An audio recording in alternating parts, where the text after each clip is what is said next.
Hey everybody, welcome here to Pop Culture Philosophers. It's time for a live PCP movie night. And next week, there's a new Bill and Ted movie coming out. So we got to start with revisiting the very first one, Bill and Ted's Excellent Adventure. One of my favorite movies. I'm super pumped to chat with you out there in the chat and with an excessively awesome gaggle of guests here. First of all, we got Jelani, good old Jab. What's up, man? Not much, man. I'm doing great. Good to see you. We also got Jay Strick himself. 69 dudes. 69 dudes. 69. Speaking of 69, he's always 69 in himself. It's Brooks. What's up, my man? How are you doing, buddy? Sorry. All right. Good. We're going to be talking about Bill and Ted's Excellent Adventure tonight. And then next Friday, we'll be talking about Bill and Ted's Bogus Journey. And then next weekend, we're watching Bill and Ted Face the Music. And then the following Friday, we'll be talking about Bill and Ted Face the Music. So hell yeah. I can't wait.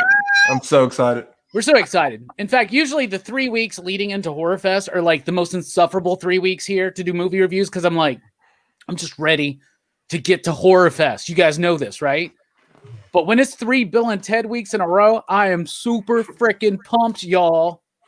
So we got people in the chat. Mike, Coffee Girl Espresso Guy, Comic Book Therapy, Sam Fett, Slow Flow Jim, David Hatch himself, David fucking Hatch, and God Tank. What is up, everybody? Please join in the conversation at any point. We're going to be talking about Bill and Ted's Excellent Adventures. The movie, it came out in 1989.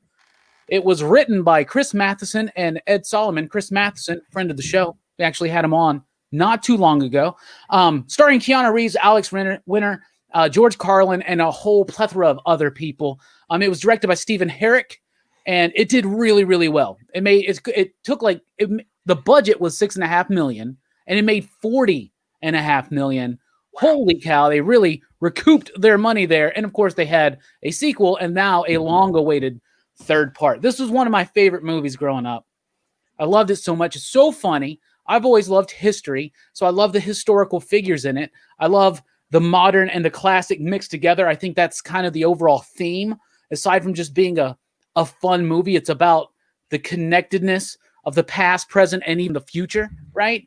And I just freaking love this film. I mean, Alex Winter, Keanu Reeves, this made them household names for the most part, at least household faces, right?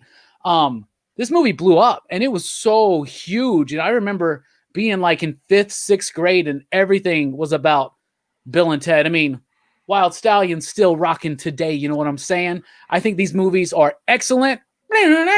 And it has catchphrases. It's got iconic moments. It is so freaking funny. You already know how much I love this movie.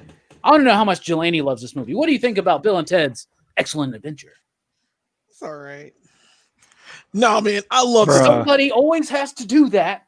That dive down, throw up. What? Just kidding. Anyway, yeah, man, it's awesome, dude. I love this film. I mean, it's cheesy as all get out. It is cartoon to the max in live action. It is like, I loved, well, there's so many loopholes. Like, they screwed up time, but still, we're able to make a history report. I love this film. It is funny. The Alex Winter and John Wick, my favorite, Keanu Reeves, run this show. Like, they're completely aloof. They know nothing of history, and yet somehow come out of this knowing, as much history as they needed to do, and getting historical figures to fit in a telephone booth, which was very weird. I did not know how they fit like all of those people in there, but they did. They did, and it worked out. Yeah, dude. Yeah, man, and they were excellent to each other. I love this film. I watched it when I was a kid. Actually, I watched it on HBO. I never saw it in the theater, but I did see it a lot, and I loved it a lot. And it's just one of those childhood things, man. You can't really. It's a great time machine movie. It's a great, just a funny, fun film, and I loved every bit of it. Absolutely. What about you, Jay Strick? What do you think about the film? Yeah, I mean, just echo off Jelani. Just love this film. I think about and the dark times we're kind of in with, COVID and just losing people. This is just a positive movie, and it doesn't take itself too seriously. And if you just, the positivity from the movie is just what I take away a lot from it, because it's just so much fun. And it's like you just feel happy when you're watching it, Mhm. and you're just laughing and you're just giggling. It's just one of those movies that it hits you and you just love it. And I think I could just watch this on repeat all day. Yeah, I mean, I used to pretty much do that when I was a kid. Whenever it was on, like if it was on HBO, like Jelani said, I'd be watching it. I would wear out my VHS copy. That's right, VHS, and freaking love it, man, and just iconic. And like you touch on that positivity, and this is something I've been saying. I was like, the one thing this world needs right now is a new Bill and Ted movie. Agreed. And I straight up even told Chris Matheson, the co-writer of the film, that when I interviewed him at the end of the show, and he was like, wow, that's a lot of responsibility. And I'm like, but it's true. Like this movie oozes that positivity, and it's got such a bright outlook. And even in the most dire of situations, they're about to send Ted off to military school in Alaska. It's awful. Which that itself is not the problem. The problem is it would break the band up. The band that doesn't even know how to play instruments yet. But of course, in the future, they're like the messiahs, And I love it. It's so crazy. You take these two regular, and they're like all the time see this get misclassified as a stoner movie.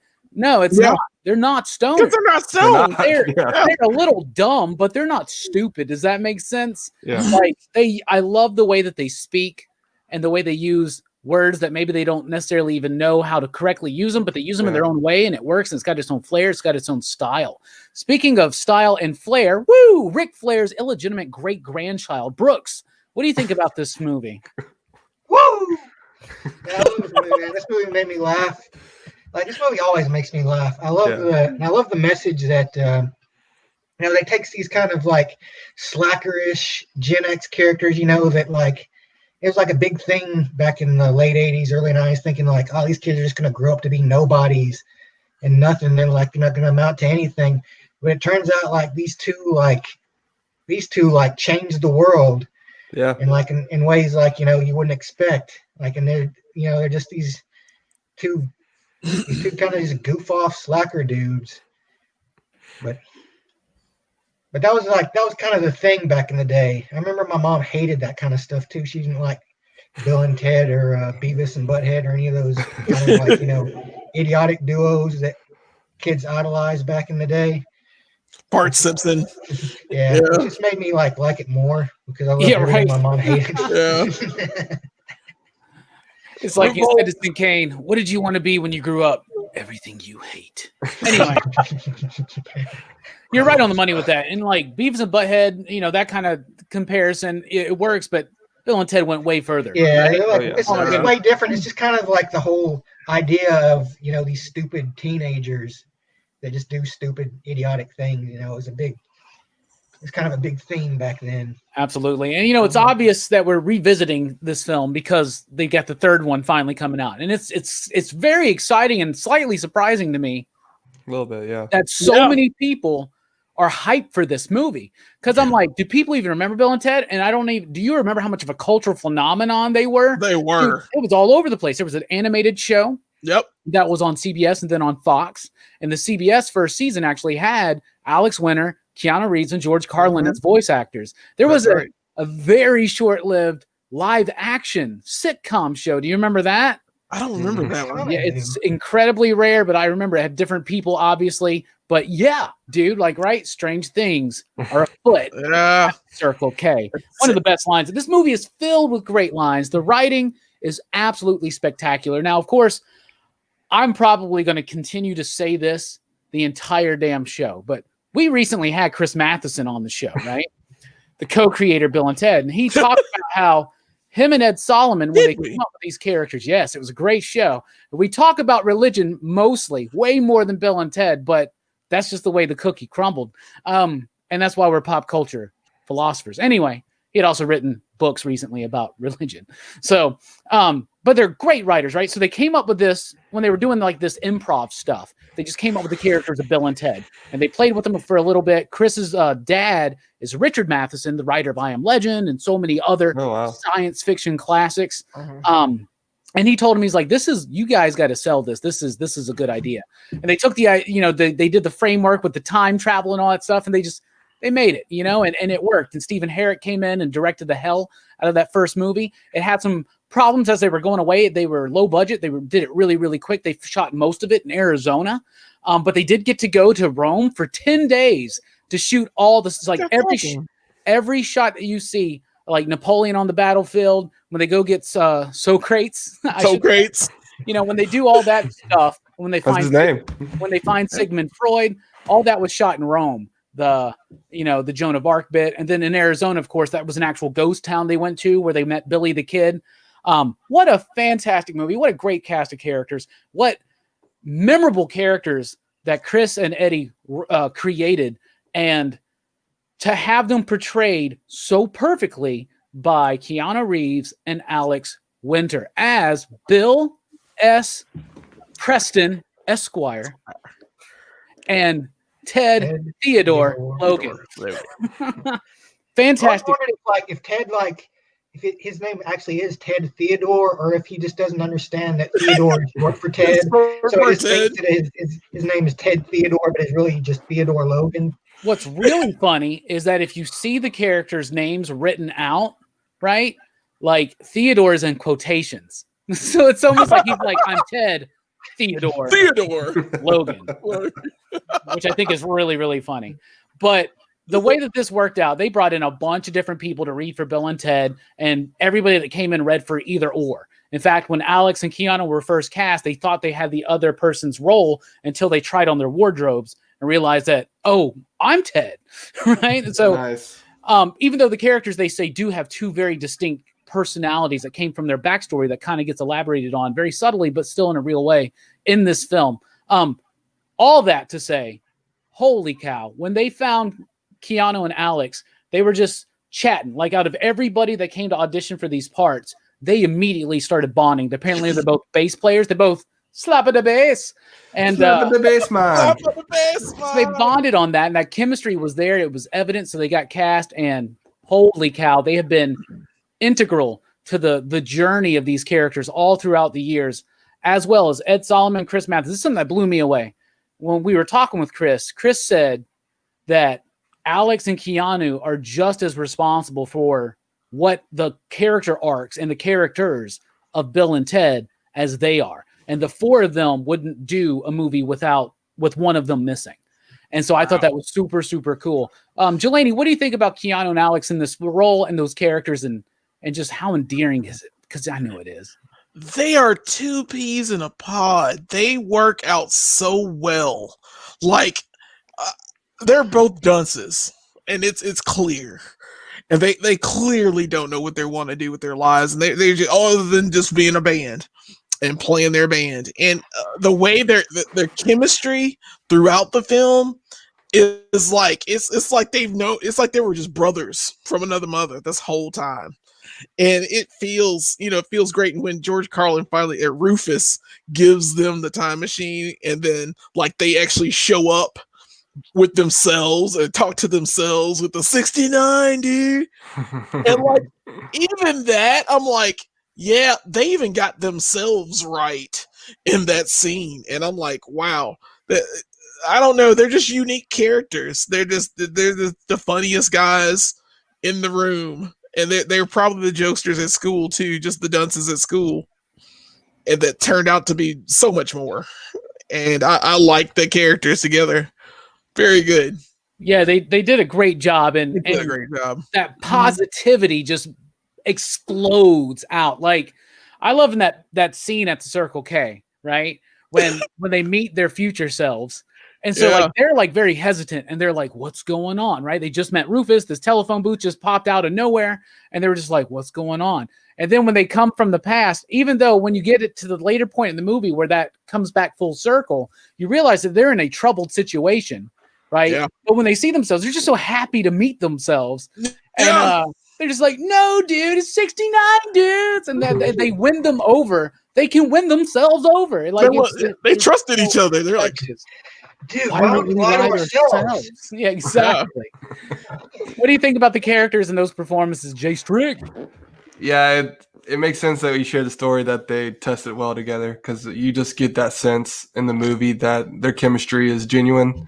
I know, like, actors, I guess, can just put it on sometimes and be wonderful actors and have no, actual friendship with characters, but it seems like they really do. And I really enjoyed their performances, man. They're just classic together. You just get the sense that they're homies, like off the movie and actually in the movie, and their chemistry is just on point.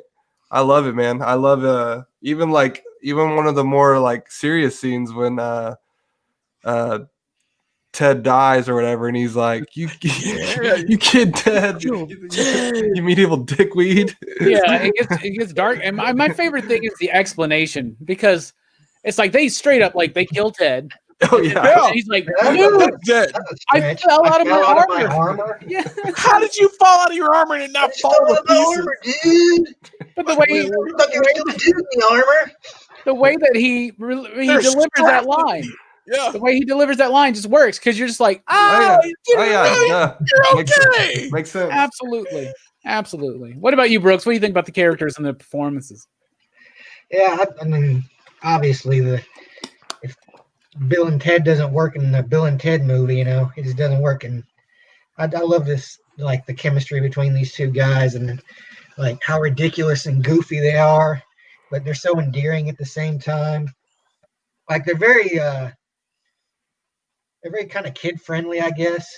They're kind of a kid friendly version of like some of the more, maybe controversial characters from back then, like, I guess kind of the stoner types. Like Cheech and Chong. Yeah.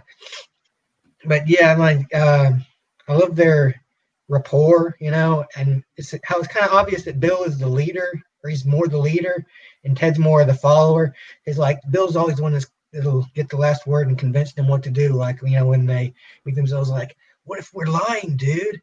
Why would we lie to ourselves? And then Ted's just like, okay, yeah.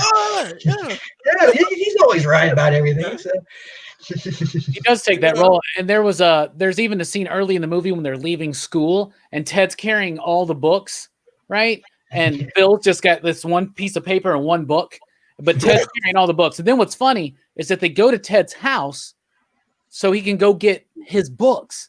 So those aren't even his books. His books. He's carrying Bill's books.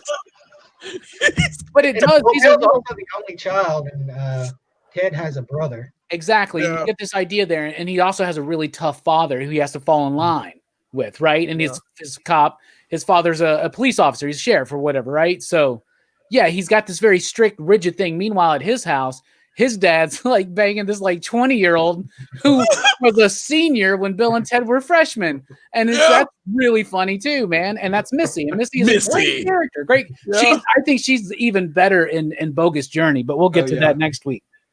So let's talk about some of these surrounding characters, right? The biggest one is George Carlin. And here's the thing. Everybody, that was the biggest name when this movie came out. They're like, George frickin' Carlin, right? Yep. And I remember George Carlin, Rufus, being such a big and integral part to both of the early Bill and Ted films. When I rewatched it, I was like, he's barely in this shit. Yeah. He's barely in this movie. Man. Yeah. Rufus bookends the movies pretty much. Yeah. Yeah. And it gives them the reason as to why they are gifted this telephone booth time machine type thing. In the original script, it was a van. And Steve Herrick, the director, first of all, they thought that it was too close to Back to the Future, right?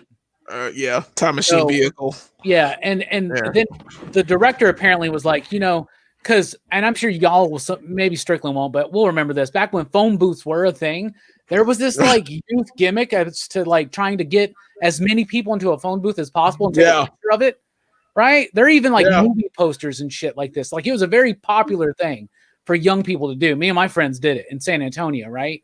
And So he thought, like, wouldn't that be funny if it's a phone booth? And apparently there's not even like I thought originally once I realized what Doctor Who was, I thought maybe that was like a Doctor Who reference or something, But no, not at all. It's just because he thought it'd be funny because at the time, I mean, Brooks, do you remember that? Because me and Jelani remember that. I kind of do. I never did it myself, but I remember other people doing it. It's too late now, isn't it? They're all going. The only phone booth I know of is at the Metropolis Museum. And 20-cent phone book. It was a 20-cent phone booth. I was like, wow. I don't even remember. I remember them being a quarter. You got to have some real change for that shit. Yeah, that's 2 dimes. Yeah, 2 dimes. Yeah, I remember 25 cents, man. You get a quarter. 25 cents. You get a phone call. You're like, wow. Yeah. Please insert another 25 cents to continue the call. Anyway, George Carlin, what do you think about the character? What do you think about his performance? Of course, we miss him. We love George Carlin, one of the best and most prolific and important comedians of our lifetimes. What about you, Jillian? What do you think? Yep, I agree. George Carlin is fantastic. He was so on the nose with what we're dealing with right now, which is crazy. But George in this film, he's all right. He's there. He's there at the beginning and he's there at the end, and he's there when he has to explain what the time machine is. And he saves the girls. So he has little pieces. But all in all, he's just there as a guide. I just think he's just there to be like, hey, this happened. Hey guys, we needed to give you this time machine because if you fail this history report, we won't have our perfect world. But the thing is, so he went back in time to give them a time machine so that these 2 guys, like, if natural history progressed, you mean that they wouldn't have gotten together, made Wild Stallions, made the song that changed the world without Rufus? See, it's a paradox. Exactly. It's a paradox. It's not a paradox. You just got to remember, when it comes to time, it's all exists all at once. Okay. Right? Because the watch that Ted has, don't forget to wind your watch, is the time that it's going on still. So, like, but he does forget to wind his watch. Yeah, he forgets to wind it. But George Carlin is, I mean, he's still great as Rufus. And as a character, as a kid, I remember all about Rufus. I love me some Rufus. Yeah, he's actually got a much bigger role in the animated series. Yeah. He's like in every episode, he's got a big role. Like, Bill and Ted's Most Excellent Adventures. What's even more confusing is the live action show has the same name. Bill and Ted's Excellent Adventures. And I'm like, that's confusing.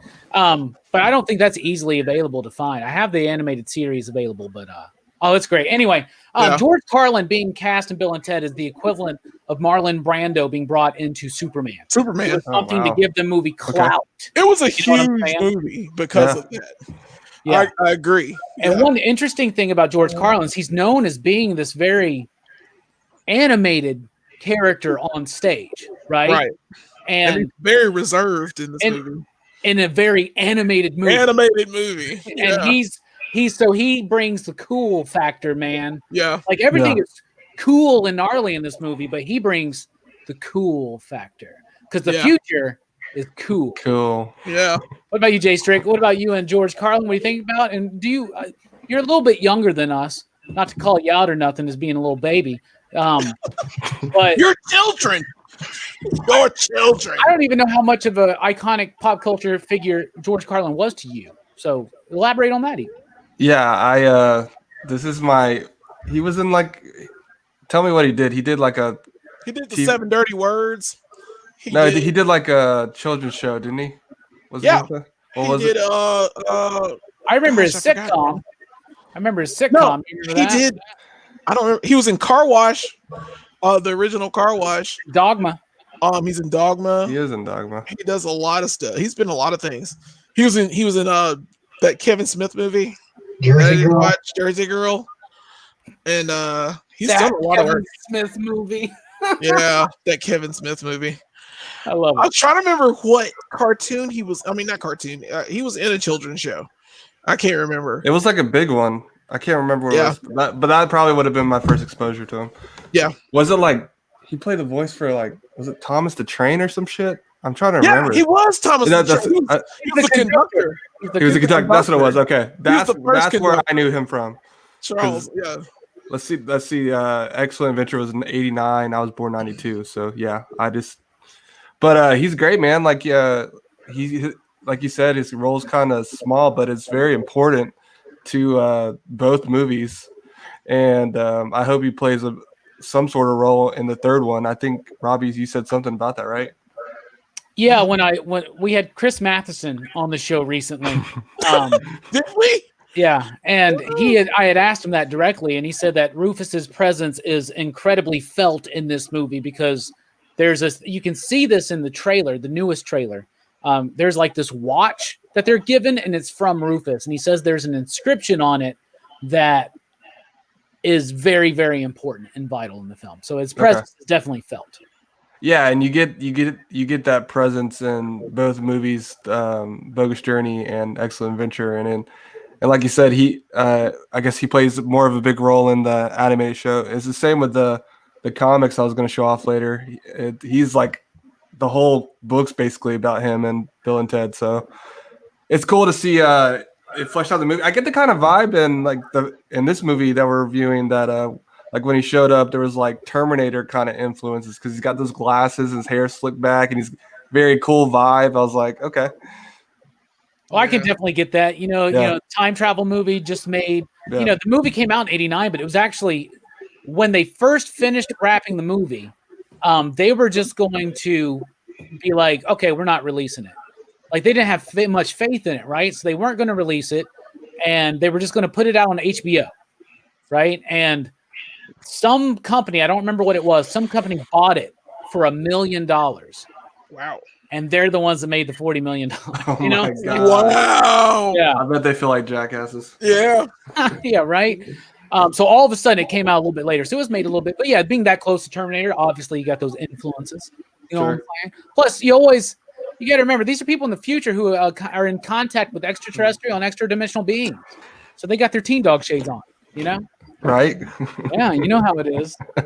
By the way, there's a Teen Dog Shades night on Sunday night. Just to let everybody know. Brooks, what do you think about George Carlin and his role in this film?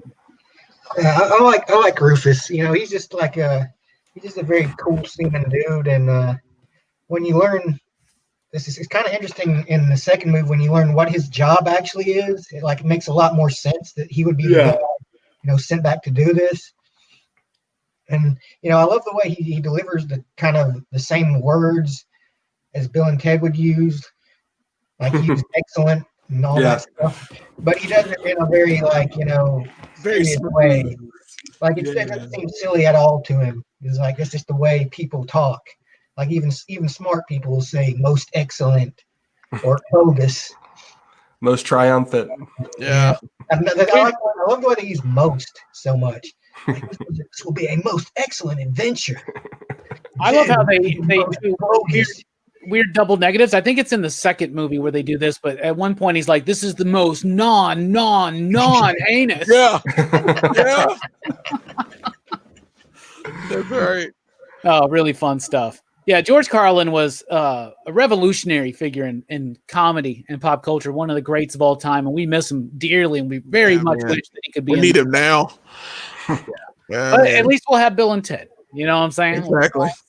Let's talk about these historical figures, man, because they each are their own characters. They all have, let's be honest, small roles as well, but they all deliver those roles. Abraham Lincoln, Genghis Khan in the mall tearing shit up. Napoleon is my jam. Napoleon is my favorite. We got Joan of Arc's played by Jane England, who was in the Go-Go's, the rhythm guitarist of the Go-Go's. Yeah. Okay. So lots of Beethoven's one of my favorites too. So Jelani, out of all the historical figures, what's your favorite one and why? It's Napoleon. Napoleon at the water park. Napoleon, first of all, was a jerk the entire time because he's Napoleon. I mean, he's a leader, but he gets to San Dimas and he's a jerk bowling, and then Deacon has to ditch him. She's you gotta go. Napoleon, that's a very important historical dude. He freaking took him to he found the Waterloo. He found his Waterloo. Yeah, he did. Like, I laughed so hard. I was like, oh my gosh, I forgot all about this. That's a great He was- scene. He was on the Oh, water no, slide. The boys and the girls are doing it. It's funny. At first, he's like pushing people out of the way. Yeah. And then, like eventually, he's like laughing and talking to everybody, like all the Yeah. kids. By the way, I swear, I think at one moment you can see his junk. I think in that. Yeah. Oh yeah. Because he got on the water. Look at all those little kids. Oh! That's his underwear. Like what he was wearing was. I His know, underwear. man. Like, It's crazy. Oh, it was so gross. But yeah, They didn't manscape back in those days either. but they didn't. No. You could tell immediately. But he was my favorite, like hands down. He's great. I love the scene where he's eating the ice cream. Oh, God. Yeah. And by the way, the Sliced two, out of that girl's hand. yeah, right. Yeah. The two servers that show up in that scene. That's Chris Matheson and Ed Solomon, the writers of Bill and Nice. Ted, Nice. the creators of Bill and Ted. In fact, we actually had Chris Matheson on the show recently. Did we? Jay Strick, No, out you of all- never mentioned. out of all of the historical characters in the film, aside from Napoleon, Yeah. who's your favorite and why? I really like Lincoln, man. I thought it was pretty funny. When he's getting his pictures taken, he's like, "What's your name?" "I'm Abraham Lincoln." It just reminds me of some shit. It's like, believe it or not, young man, I'm Abraham Lincoln. All right, guy, I'm gonna need the hat and the beard back. Yeah. And he's like doing his whole spiel at the end. He's like, "In party on, dudes." Yeah. He was so cool. Yeah, it was just classic. He's great. In fact, if Daniel Day-Lewis wouldn't have done the Spielberg film, they could have got that guy. Probably. He looks a lot like him. Yeah. Yeah. Voices were similar too. Mhm. I think there was some research, like really, because when I got the Shout Factory Most Excellent Collection, Yeah. I got the. Oh, he just left. He had okay, so I thought you kicked him out. no, he just left, man. I just muted him, so his phone was going off. He's like, "I'm out. I'm out of here." What were we talking about? Abraham Lincoln. Abraham Lincoln. So, do you just knowing Bill and Ted? I feel like they would have told him he was going to get shot when they put him back. You know what I'm saying? Yeah. It's like, You know you got shot, dude. Well, I don't think they knew enough about history to tell. Yeah. them. that's true. That's probably true. They probably didn't even know that. They were honestly. so dumb. They didn't tell anybody how. Do you know who Joan of Arc is? Noah's Yeah. wife? Do you know, like, half of those people die horribly. They do not end. Oh, I know. well. So it's like, dang. Also, they got Genghis Khan just rolling around like he's a cool guy. Yeah, he Yeah, was horrible. I'm surprised when they he go was and grab cool. him, he's got like 3 chicks with him, and he's like eating like a ham. Like it starts out with a sexual assault from him. Yeah, basically. But Come he, here. knows, he learned. He knows how to ride a skateboard. you Yep. know. Oh, Apparently. easily. Oh, easily. Yeah. What about you, Brooks? Aside from Abraham Lincoln and Napoleon, who's your favorite historical figure in this movie and why? I like Khan. Like I mean, I know, like Genghis Khan is a bad dude, but he's just so funny in this movie. Like when he's in the sporting goods store and he's just picking up the bats and he's using the dummy to test them out on. Yeah. Great. And he like keeps on. He like puts the football helmet and pads on and everything, and he gets on the skateboard. He just cracked me up. That Khan. He was a wacky dude. He's That funny. Al Leong. He's Al like Young, every yeah. Al Young. He's like every bad guy. Yes. Like every bad guy henchman. He was in Yeah. Die Hard, and I can't remember how many other movies he's been. Not Die Hard. Lethal Weapon. He's in one of the diehards, I thought too. He might be in one of the Die Hards. I can't remember. He's like a martial artist, but he's like a henchman in a lot of those. He's movies. a henchman for all of them. Like, wow, I forgot he was in this. And he was awesome when they did the staff show Yeah. at the end. Oh man, that was all him. He was killing it. Yeah. Great character, man. One of my favorites is actually Billy the Kid. And it's Billy the Kid Yeah. because he kind of becomes like the leader of the historical figures. He's Yeah. the one that's making sure they're all comfortable, knows what's going on. Yeah. Like there's even that moment he's like, one of them, I think it's Bill, says to him, he's like, "You are handling the craziness of time travel very well." bro." Very well. Like he didn't Like, care. that the babysit Socrates. Yeah, Yeah. man, he's like playing football with him, making sure he's cool and all that kind of stuff. And Yeah. Joan of Arc has got a great bit in there too, especially at the aerobic scene. I love them all. Yeah. The mall bit's No, amazing. it's classic. It shows everyone. It highlights everyone. And I get how they all get in trouble. They all do, like, Yeah. you got Genghis Khan tearing up the sporting goods store. You got Joan of Arc kicking women off of the stage and like taking over an aerobic session. You got all kinds of craziness. But why are you going to get mad at Beethoven for just like rocking You're out jamming. at the goddamn piano store? Right. You know He what is tearing it up. I don't even know what he's playing, but he is Yeah, no he's kidding. so happy. I love He's it, so man. happy. Imagine Beethoven with the synthesizer and some sequencers.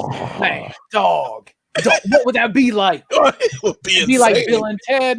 But I don't know Yeah. why they have to come after him, man. That's all I'm trying to say. But Sigmund Freud's great. I love the moment when they're in the police gosh. department and he's like, "Tell me about your mother." And he like analyzes Rude. Ted at the end. Meanwhile, he's trying to pick up 16-year-olds at the damn food court. Oh gosh, I know. Oh yeah. But yeah, so You crazy. got a corn dog. Socrates. Look What at do this. What do they spit? They spit lyrics at him, but dust. All we are is dust in the It's wind. dust in the Dust, Dust. sand, Wind. dude. Ah! Oh! Blows away. Blows away. But one of the things I think the movie is doing is this is its theme, is it's actually does it have something real to say? Okay, I think it does. And I think one of the things that it's saying is, like Brooks was saying, don't be down on the youth culture of today. Do you get what I'm saying? Mhm. It may seem different. They may butcher the English language, but look, how much of Bill and Ted's speech is speech today? You know what I'm saying? Everybody calls each other dudes and says most Yep. excellent and righteous and shit like that. You know, like the dumbing down of language. But is it really? It's about the heart behind it. You know what I'm saying? And the bridging of the past, present, and future. The idea that you can put rock lyrics up next to Socrates' philosophy and they mash up. These are points that are being made. Bringing Beethoven into the modern world with synthesizers, because people all the time, and I knew this growing up as a keyboard player, people would be like, that's not really a musical instrument. All you do is push buttons. But look at music today. Do you get what I'm saying? It's all button. It's all button buttons. pressing. And so that's what the piano is. That's what really technically the guitar could be considered button mash. Whatever. That's just my bitterness of all the shit I ever gotten. I know how to play trombone too. That's Not good. buttons. There's no buttons in there. Anyway, But you got a lot of band invites for that one. you know it. So this is the question. We need a most righteous trumpet player, dude. What is this movie Trombone, my bad. saying to you, Jelani, if anything?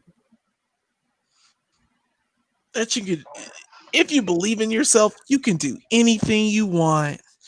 And it's just that positivity. You're right. It echoes. It feels happy. Like there were no negative parts in this movie. Other than Ted dying, like you don't get it. Like they had historical figures all together. I was expecting Genghis Khan to kill somebody when I first saw. I was like, yeah, he's gonna kill somebody, or Billy the Kid. I'm surprised he didn't kill that dude in the fucking some random kid at the auditorium at the end. You know what I'm saying? Yeah.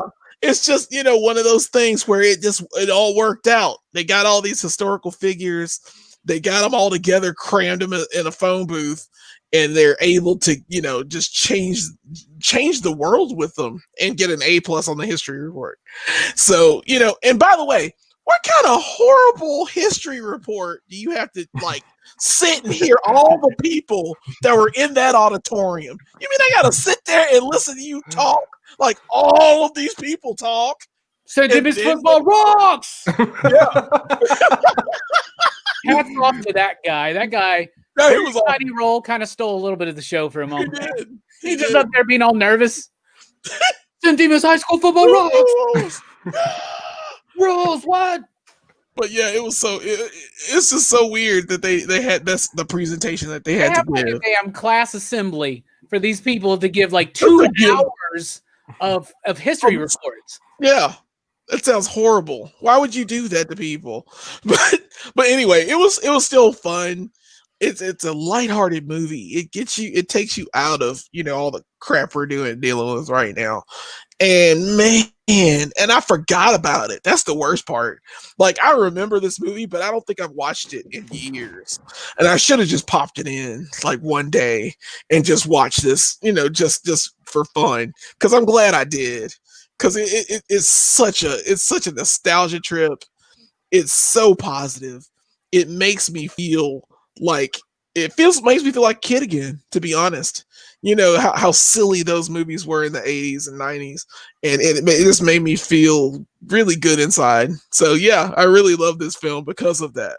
It may sound cheesy, but this is a feel good movie, like 100%. You know, and it makes you feel good. And at the time, I think it was very important to make people feel good about the high schoolers that were listening to metal music and were kind of dumb and didn't pay attention in school. And you know, and they don't fit they fit some stereotypes, but they don't fit a lot of them. Like I said, they're not stoners. They're not bad people. They're incredibly positive. You get the idea that Bill and Ted, just everybody likes them and they like everybody, you know, and they don't necessarily save the world yet. In fact, what I love about these films is that they have yet to actually save the world. You know what I'm saying? Like they're finally getting to that in the next film. And I love it. They're like, by the way, shit, we got to write this song. We got to make this song. We haven't done it yet. Because as Rufus promises, they do get better. They get better. They do. Yeah.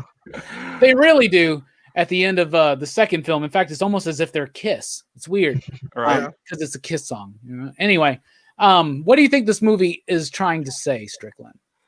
Yeah, I think this movie doesn't take itself too seriously, but I think there is some messages. I think you can look at Ted and his dad's relationship. His dad really wants him just to fit the mold and work a 9 to 5, get a college degree, you know, do good in school. And I think for younger people and even us, when we look at our own lives, we could probably think like we probably lean towards Bill and Ted just wanting to get babes and like live in the moment, right? And I think we lose track of that, but trying to think too much into the future and just being in the now. So I think Bill and Ted really capture that nowness because like that's all they really are doing is just being themselves right now and in the moment, you know? Yeah, and the way that the past and the future is connected to now. Exactly. You know, I think that's a big deal. And don't forget that those are historical babes. Right. Right. Princesses. Yeah. Historical. Prince Henry's kids, apparently. Yeah. And another thing about the time thing, Rufus saves them, takes them to the future, and then they're a part of the band. So they're in the band that's supposed to change the world, and it wouldn't have happened if Rufus hadn't gone to get them in the past. Yeah, that's why he had to go. Yeah. Do you get what I'm saying? Yeah. He was always there. It was always supposed to happen. And that's why he's just calm, cool, and collected, because he's like, oh, I know exactly what I'm supposed to do. It's a time heist, man. Come on. Yeah. It's a time heist. Time heist. Time heist. Sean's got a good point. He says, this is about youth confronting the future and realizing they play a part. And I would also add in that also confronting the past and realizing that the past had an impact on its future today. And there you go. And in fact, on the extra features on the Shout Factory thing, the guy that played Beethoven, Clifford David, he said it was about the connectedness of the past to the present and then ultimately to the future. And I think that's really, really spot on. So Brooks, that's deep. What do you think this film's about? Well, I think this film comes down to pretty much two phrases. Be excellent to each other and party on, dude. And that's the philosophy, I think, of Bill and Ted. It's like the only things you need to know about life is be nice to everybody and take time to enjoy your own life. You know, It seems like the most profound wisdom I've found is like usually the simplest thing, the thing that's like so obvious, like you should have thought of it, like in a way you knew it the whole time. You just kind of needed to be reminded of it. And I think that's what Bill and Ted's kind of like this mantra they have is, you know, it's just it all comes down to basically two things: be excellent to each other and party on, dude. Yeah, man. Well, yeah, 100%. And that is, there's a reason why when I saw the first Bill and Ted Face the Music teaser and they say that, I got chills. You know what I'm saying? What a great mantra to live for. You know, not just be nice to each other, be excellent to each other. Excellent to each other. You know? Yeah. And party on. Yeah. Love your life. Enjoy it. You know, like Maybe they Just did live tell your Abe life. Lincoln. Maybe they did tell instead of chasing the paper. Instead, maybe they did. Maybe they did tell Abe Lincoln that he was going to die 2 years after they drop him back off, right? But look at the enthusiasm in which he braces that saying at the end of the film. This movie actually, as silly as it fun and silly as it is, and one of the things we do here at Pop Culture Philosophers is every movie says something, every story, every comic book, every movie, every album, everything's trying to say something. And don't forget the past. It looked just like the album cover of Houses of the Holy by Led Zeppelin. I love that. That's a strange flex, bro. I know. Real quick, other characters, not Bill and Ted, not Rufus, not the historical characters. Out of the other characters, who stands out to you? From the history professor to Missy to the dads. Jelani, start off. I go with Missy. And Missy is like, he's just the way like Bill like he just looks at her. He's like, dude, that's your mom. And he's like, do you remember when I asked her out to prom? And it's just like all the stuff that it revolves around Missy, and the fact she's like so helpful. I love how helpful she is. She's like, we're making grilled cheese sandwiches. They're burning as fuck. Who cares? So funny. But it's like she tries, and she like gets the station wagon and gets all the people in the car. She even helps them bust them out of jail. Yep. It's just like she almost kills some people doing it too, man. Yep. She almost hits some people, I think, when she pulls into the school. Yeah, Missy did not care, man. So I mean, I liked her as a character. She was just great. I don't know what it was, but she was really cool. What about Bill's dad getting it on his bed in his bedroom? That was weird. That was creepy. It was weird because like the scene, like kind of creepy. It like slowed the scene down. He like smiles at his son. And he like shuts the door in his own room. I was like, bro, I'm gonna get her right here, dude. Now your dad's trying to make it with Missy in your own room. Shut up, Ted. That's nuts. What about you, Jay Strick? What other character throws it out? I thought Ted's brother was funny. I mean, Decom. Yeah, Decom.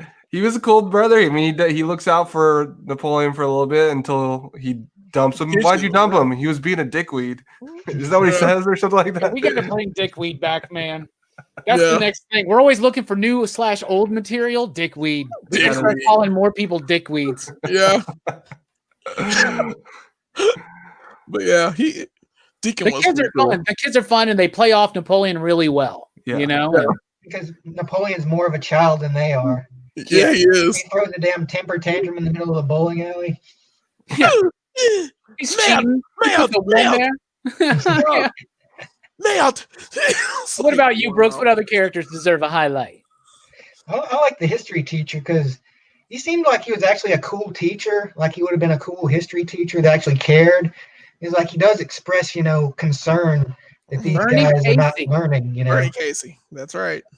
Like a lot of teachers, like especially back then, and portrayed in movies as kind of like not really caring as much because they just had all of these students to think about, and they didn't really. They were just doing it for the paycheck, and then they didn't care as much whether their students passed or failed. But he seemed like he genuinely wants to, and like he's even like looking at the watch and like waiting for him to show up. Like he's waiting for them to show up, and he gets more disappointed each time as more time passes and they're not there because he thinks like he's concerned about them. They're just gonna not show up,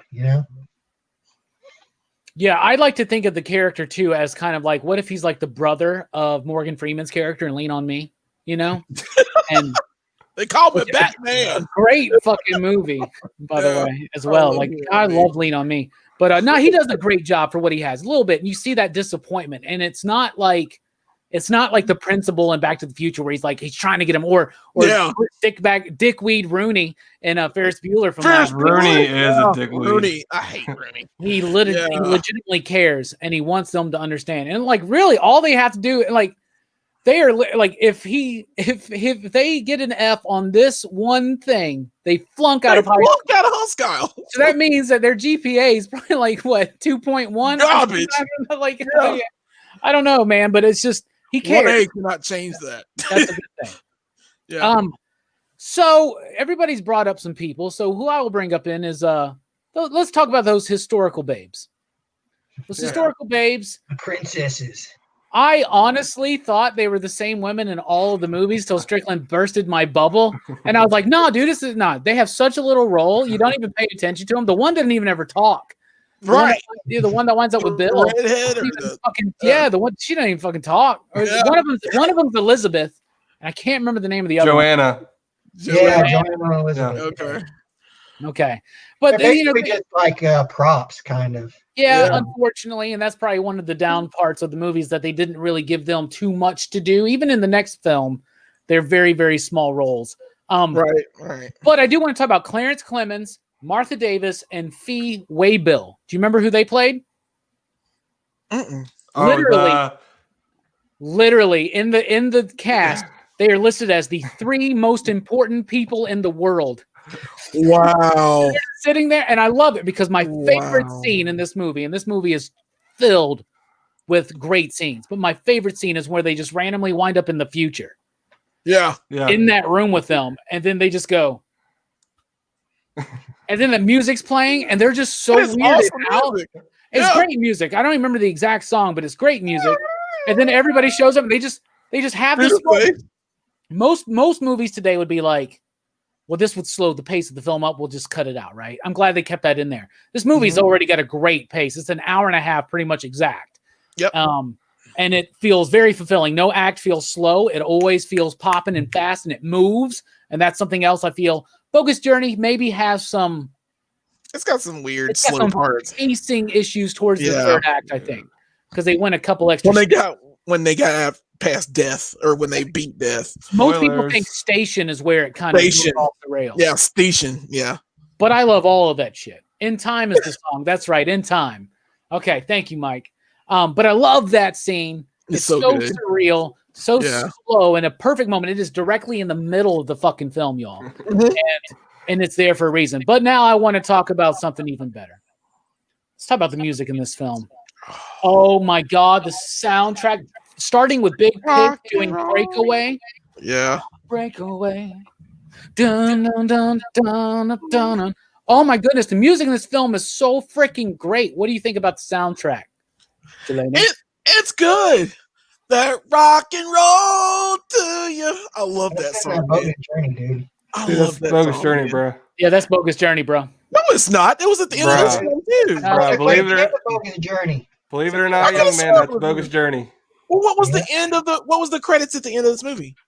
Because I remember them. They were good. I could have swore that song was in there. I don't know, because I remember Father Time, and I remember the last song on the soundtrack is Two Heads Are Better Than One. Two Heads Are Better. It was. I'm wrong. Yeah. You're right.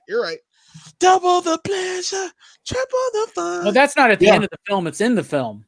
It's in the credits. Maybe. Okay. I believe you. That one's in Bogus Journey too. It's a good song, man. Either way, it's a good song. I love all the songs. I loved all the songs in the movie. They're all good. I still want to know what the song is that changed the world. I want to know what it is. We got a movie next week. Find out, I think. So but everything in this movie was great. I love the End Time song was fantastic. I loved it because I was like kind of humming it like while it was going on. I was like, oh yeah, I remember this. And like, all the music goes well. Even in the mall when Beethoven first starts rocking. Oh, that's great, dude. Yeah, and he's like losing it, and like you don't hear him play what he's actually playing for a moment because it's just footage of him hitting the keys. But like the music during the mall scene was great, and it was a great.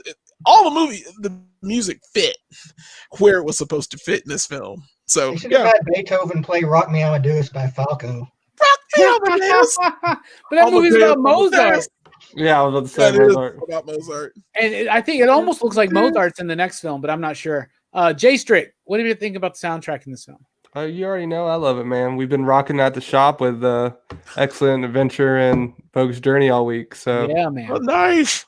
I want to know what this. Have they done the third soundtrack yet? Have they released it? We know Weezer's on it because they did the. This is the beginning of the end.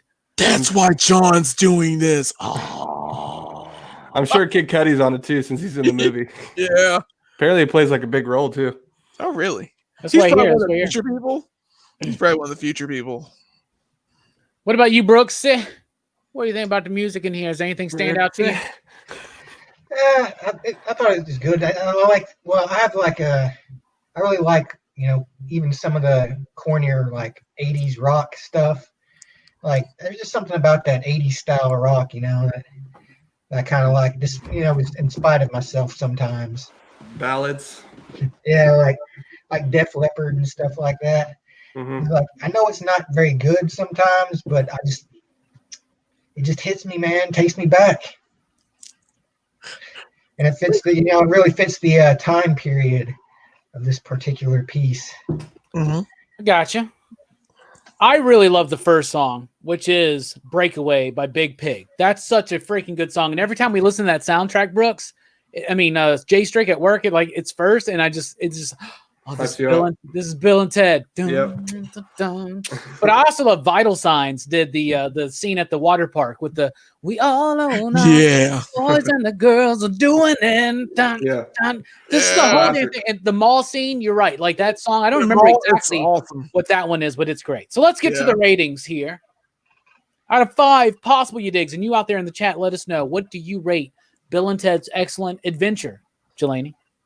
This is a real true nostalgia kick. I was very pleasantly surprised how good this movie was again after watching it again. I'm still, though, I'm gonna give it a 4.5. I love this film. It's solid. I'll watch it again. I know I'll watch it again. It's a childhood favorite.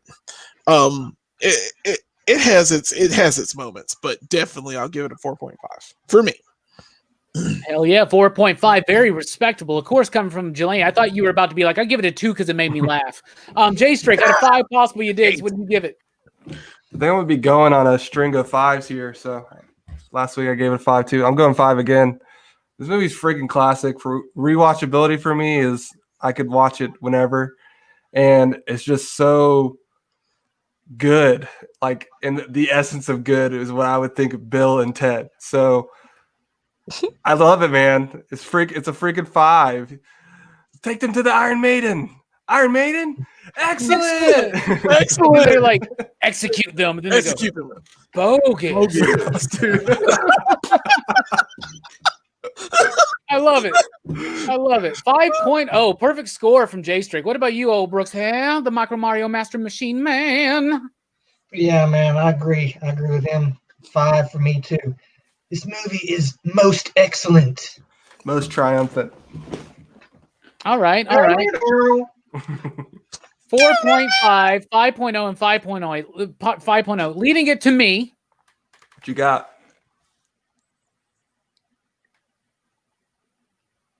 4.5. Okay.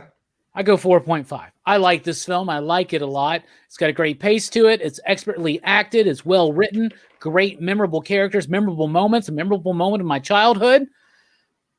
I give it a 4.5. The Civil War, North and South. Yeah, no shit, right? It is. If we're North and South, I think I know who's going to win this. But anyway, 4.5 because I love it, but I got to have room to grow for this series, and I think it grows immensely. It does. Film. Yeah. So next week we'll be talking about Bogus Journey. Let's take a look at the chat. Mike says, "Extremes, Play With Me" is the mall song. Hell yeah. Okay. Hell yeah. Billy says he knew a guy who called himself Station. He did a lot of acid. Sounds fair. Fair enough. Fable says 4 you digs. Respectable score. Don't think that 4 is slighting it, because it ain't. And Fable understands that. Mike the Voice Matthew says 4.5 you digs. And Sean with the best answer says 69 dudes. So 4.5, 4.5, 5.0, 5.0 for an average, PCP average. We can go ahead and add Mike's 4.5 in there. And David Hatch throws in a 5.0 you digs. David fucking Hatch, by the way, everybody. Yay. That gives it a PCP average of 4.69, 69. dudes. I like that. So that's our review of Bill and Ted's Excellent Adventure. Next week, Bogus Journey. And then next weekend, we're watching Face the Music. And then the following weekend, we'll be covering Bill and Ted's Face Music here live on a Friday night. So 3 weeks of PCP Live movie nights on Bill and Ted. And then we're on to Horror Fest. We'll be talking about that and a whole lot more after this short intermission. Go get your favorite refreshment or take a whiz. That's what I'm doing. And we'll be right back here. Pop Culture Philosophers, y'all. Rock on.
And we're kind of back.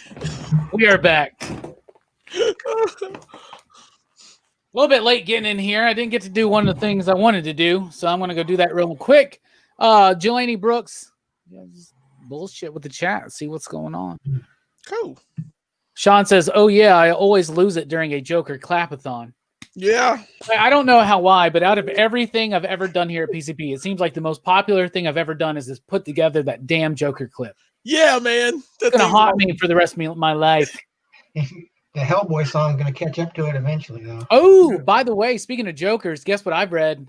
What? What now? What? Did you read the 3 Jokers? I'll be right back, y'all. All right. You can't do that. You can't start off with that and leave. It's just evil. Anyhow. You know, he's a sorry motherfucker. Yeah, that's true. That's true. Let's just talk shit about him for like the next 5 minutes or so. He's the worst, man. Yeah, man. He totally sucks, bro. He's like, Yeah. acts like he's our friend, but then he's like, Yeah. all the What we time. doing? Talking shit about Robbie? Yeah, because he fucking He's sucks. the most Man. heinous dude. Yeah, dude. He's always like leaving and doing stuff in the chair. Yeah, screw him, man. Anyhow. He's somehow listening, he's just Yeah. What's been up with you guys, man? Y'all reading any fun stuff? Doing any fun things? Breaking shit? Not much fun thing doing lately, but Heard. Yeah. I've acquired some stuff. Me too. Same. Yeah. Sorry I wasn't here last 2 weeks, man. It's been a very special time at work. There's just way too much going on, and I was like, I can't watch movies and do this job. Yeah, it's tough, too much right now. It's kind of hard to balance it, but I finally got back on track, man. I'm glad. How was the Bourne thing? Y'all like Bourne's? Bourne was great. Did you? It is a lot of movies to watch, though. It is a lot of movies. You just wait. Possible, but Yeah, we had more Mission Impossibles, but you just wait, man, because next year, for Horror Fest, not this year, but next year for Horror Fest. You're not doing like any Friday 13th or freaking nightmares, are you? Dude, No. I got a 5-year plan for Horror Fest. I think next year, I do too. I think next year we're doing Hellraiser and Halloween. Oh, wait, all of Halloween? All of Halloween. Yeah. Even the Rob Zombie. Yes. Why don't we just see if we make it through the election? We might not even be a country anymore. Oh, Calm shit. down. Might be living in Rob Zombie Halloween by then. Bro, calm Start- down. Starting the damn PCP After Hours a little strong. By the way, welcome everybody. This is PCP After Hours. Yay. Which that means that we're done with the Bill and Ted movie review. This is usually the more popular segment of the show. We'll end the night with some show and tell, but we're going to be bullshitting for a while and just having fun. So, like, you guys throw out whatever you want us to talk about, but I do got something here. My God. You know I want those, right? You know I want those. They come out on Tuesday, I want them. but Are you those, guys realize, 2 covers? well, there's more than 2, but these are They're- 2 of them. Okay. What's crazy is, okay, so there's that's embossed, right? You can't really see it, but this is embossed, and the card on the back is embossed too. Oh my that's gosh. The card itself, That's gorgeous. y'all, and each one's gonna have but that's the fish cover, they call it. Like Bueller called it the fish cover. He said but that's the main cover right there. Okay, so I have read it, and I can't really talk about it, but I've read it. Do we I get can tell you answers? that I can tell. No, Of course not. Maybe. you don't get answers yet, but you do get revelations about certain things. Jeff John said a long time ago, this book was 5 years ago, like, or something, 4 years ago, we have had our most viewed and watched video ever done. Made. And it was my 3 Jokers theory. And we're nearing 50,000 views on it or some shit like that, Yeah, right? it's close. And we've never been able to capture that again, but that's okay. We will with this video. That's right. I'm just like, maybe when 3 Jokers finally comes out, maybe that video will get boosted up more because there's more people that need to see that. But my theory, I still stand by my theory. My theory being that all 3 Jokers exist because they've been able to sneak through the Crisis Event reboot type things. Sure. Right? To me, it makes sense that it's kind of like a golden, silver age, and modern age Joker. Yeah, all Right? together. So we know already it's been revealed who the 3 Jokers are. One of them is the original Joker. One of them is the one who killed Jason Todd. And one of them is the one who paralyzed Barbara Gordon. Yeah. The one in Killing Joke. Yeah. Right. I don't know. I'm not allowed to really talk about it, but I'll tell you this. Jeff Johns defines them as the criminal, the comedian, and the clown. Okay? They all 3 are in the first issue. How they all can be existing at the same time is not revealed, but there are some really interesting questions raised that I can't wait to talk to you guys about. I can't wait. So I suggest even maybe we get together on a live stream every month that this comes out and just talk about that issue. Spoiler filled or something. Yeah, that'd be Anybody fun. else reading we Thor? got to do it. What'd you say, Brooks? Is anybody else reading Thor besides me? Right now, Yeah. right now we're talking about 3 Jokers, but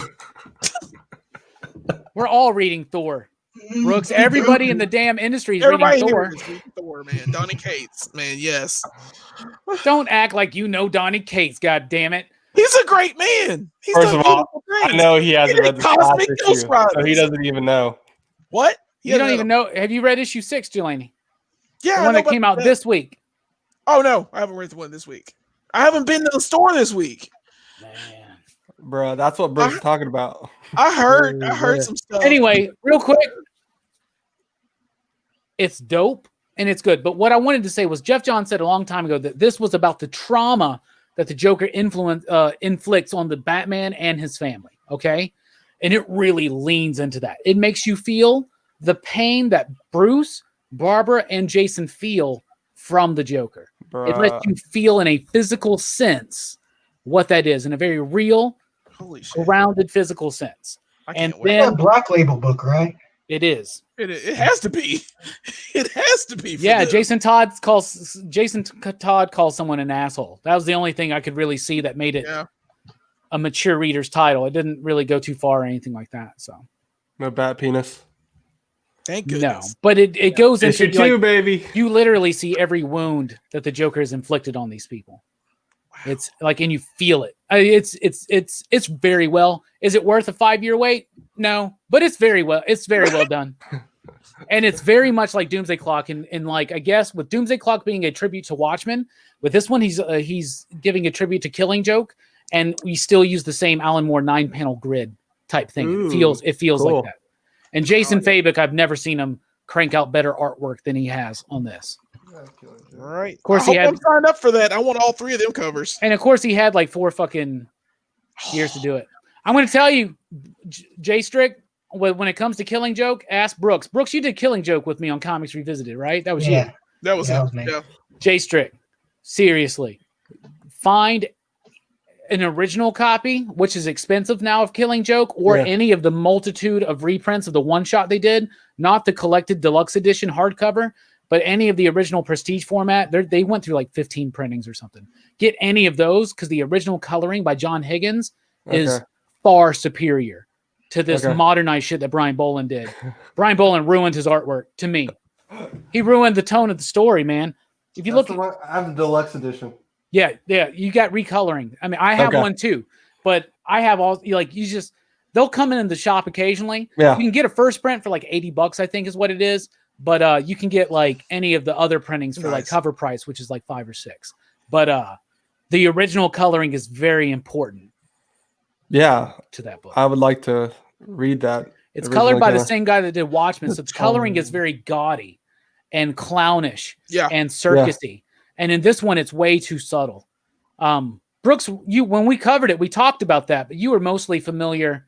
You remembered the original one, but you were mostly familiar with the new one because that's the one we read. Yeah, it's like I didn't have as much of an attachment to the older ones. Okay. I was more familiar with the hardcover edition coloring.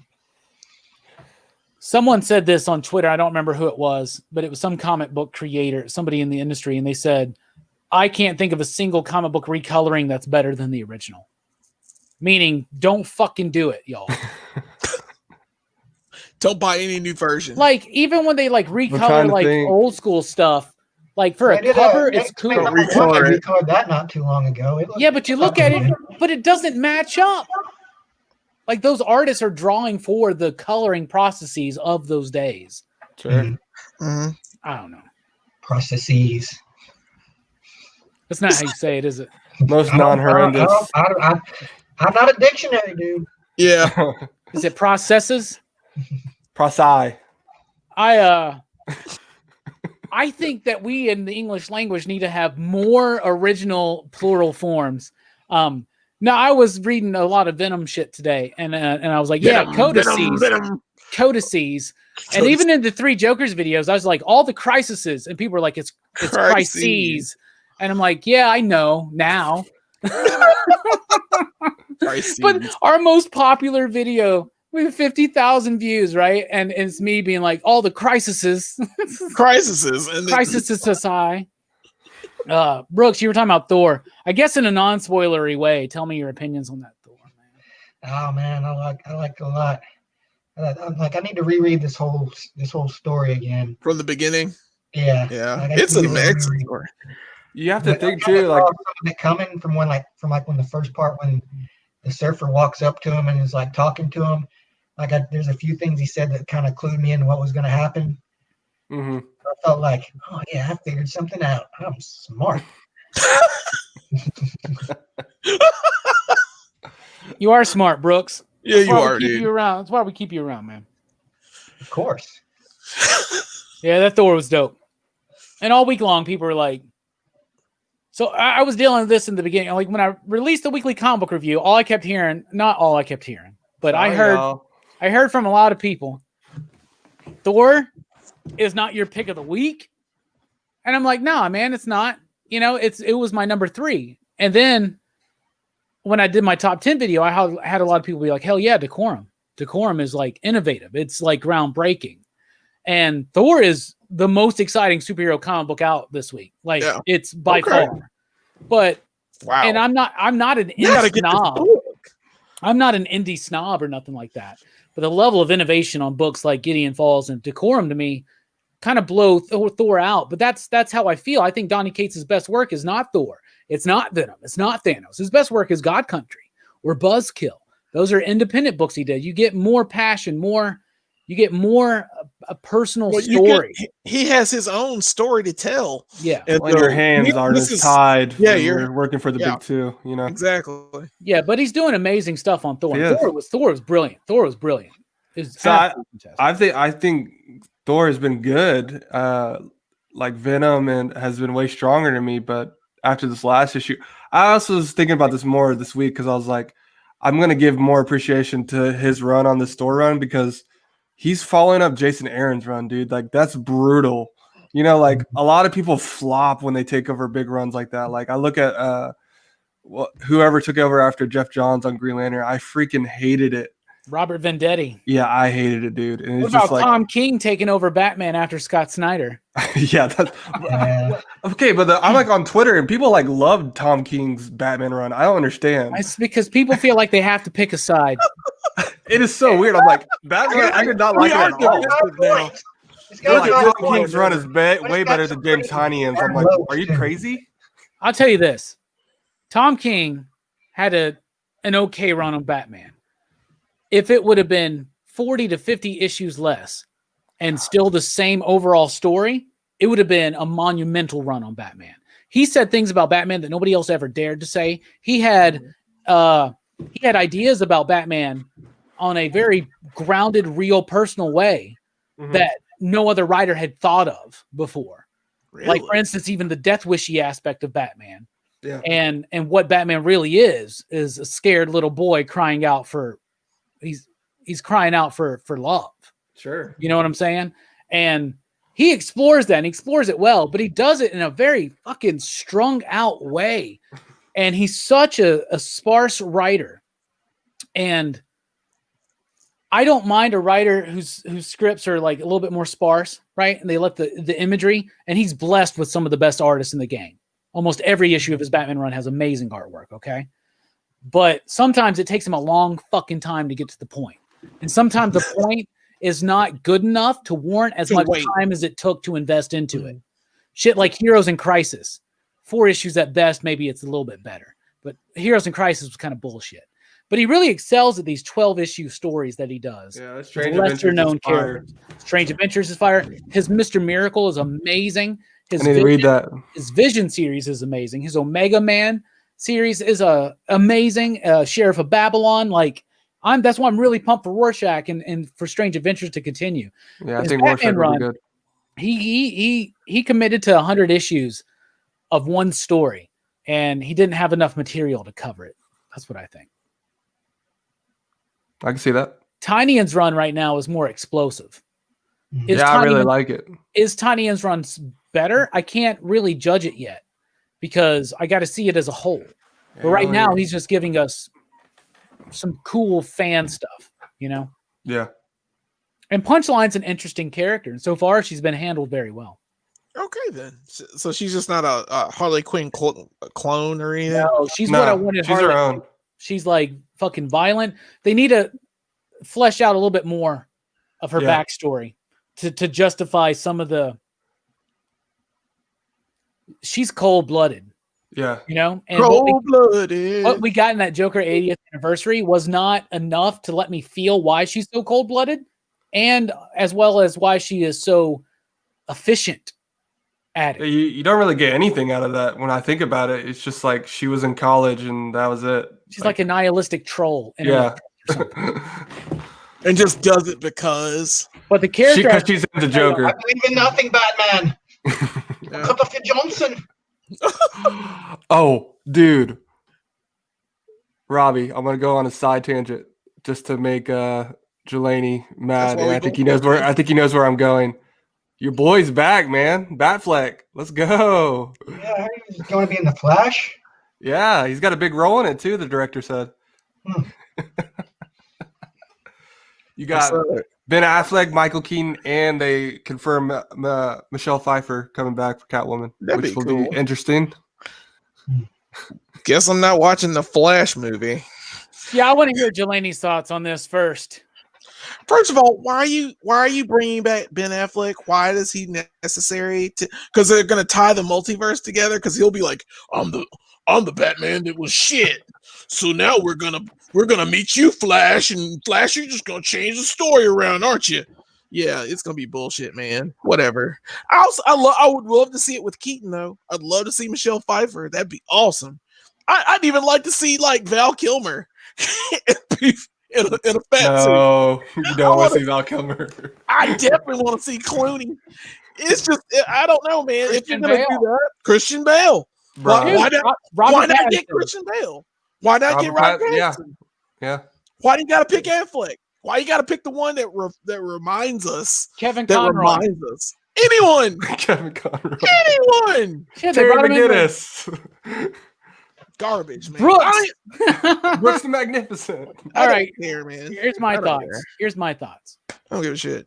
I'm excited for Affleck to come back to play Batman in any form. That's cool to me, right? I'm excited for Michael Keaton to come back in the role for any form, right? You know, cool, right?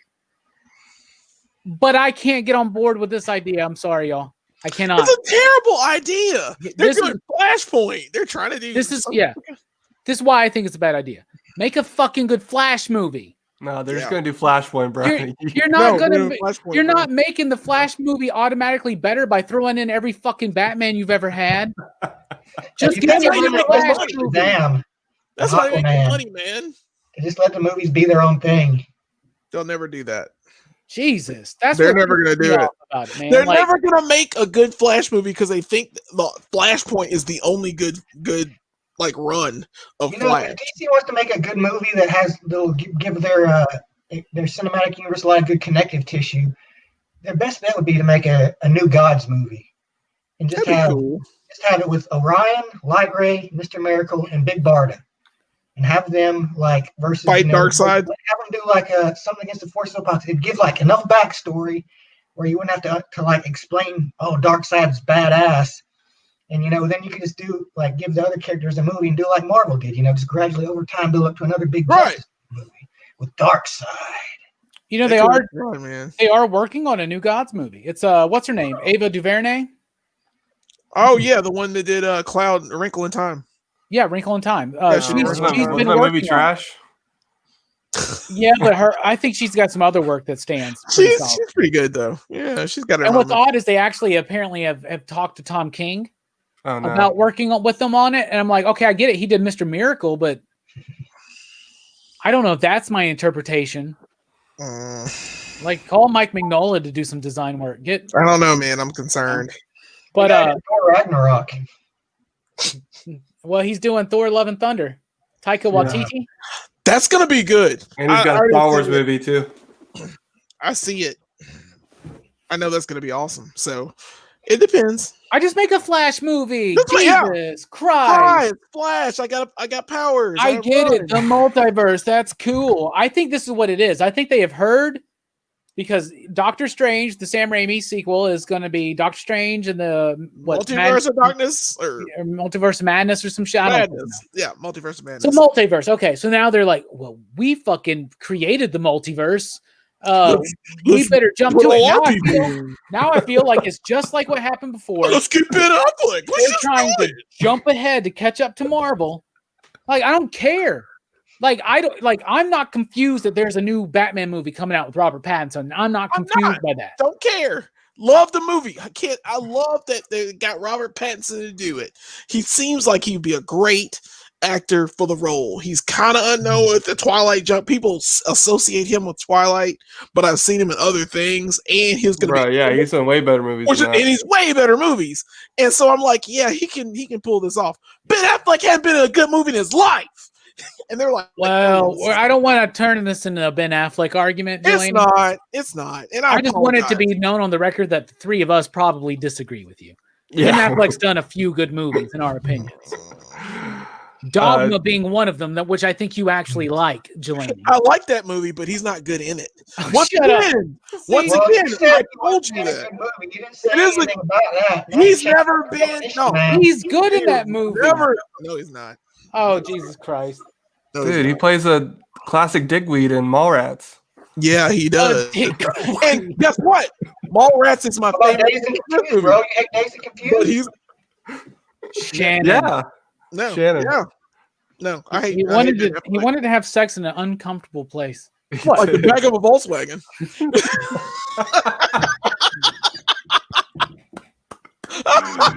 Mallrats is my favorite Kevin Smith movie. Still. There's a new Mallrats Blu-ray coming out soon. Really? Sony.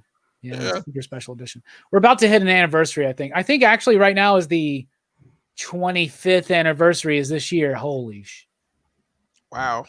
Anybody else just start feeling old, man? 25th anniversary of Mallrats. Wow, man. Mallrats. Suzanne. Woo. You're all that I wanted of a girl. Yeah, man. Mallrats is all awesome. that I need in the world. I wish John was here. We'd sing the whole song. Yeah. Stan Lee's in that movie, man. I'm sorry. He is. Remember they were going to do that Netflix plays a big TV role. series? Yeah. Where they were going to do that Netflix TV series. And they're like, we get everybody signed on, even Stan Lee. And I'm like, they better make that shit quick. Do it now. Do it now. But they didn't. And apparently they're still trying to do it. I don't know. They had an idea. They thought Mallrats was going to be this whole fucking franchise. And they even already had an idea while they were on set for Mallrats of Mallrats 2, Die Hard in a Mall. And awesome. The malls are dying out, dude. Our mall just went bankrupt. We lost a movie theater. Now our mall went bankrupt. Yep. Our lives are changing. Our way of life is disappearing. It's almost gone. All we can do is embrace the chaos, y'all. That's all I'm saying. All we can do is stream. Our movie theater. All we are is dust in the wind, dude. Yeah, man. I know y'all probably talked about Halloween 18, man, but we did. I want to hear you talk about this because me and John mentioned it a little bit, but we really wanted. Yeah. We wanted you on last week so the three of us could really talk about it. But I want to hear you talk about this, Jelani, because it's personal to me and John, but I know it's super personal to you. I started working at that movie theater in 1997 right before I graduated from high school. And yeah, it was my second job ever. I worked at a grocery store before it, and I had an opportunity to go for an interview with I can't even remember his name now. He's a police officer now. I can't remember his name, but in the interview, all the interview was, "Hey man, was it Chad?" No, it wasn't Chad. No, it wasn't Chad. It was it Chad? No, it wasn't Palminger. Palminger wasn't there yet. If you were about to tell me that Chad became a cop, I was gonna be really scared. No, but the question, I can't remember his name right now, and it hurts me. But his only two questions in the interview were, "Can you work weekends? And do you have nice shoes?" And I was like, yes to both of those questions. And he was like, "You're hired. You'll start Friday." And I was like, whoa! And I got to watch movies, and I got to hook people up by watching free movies for years.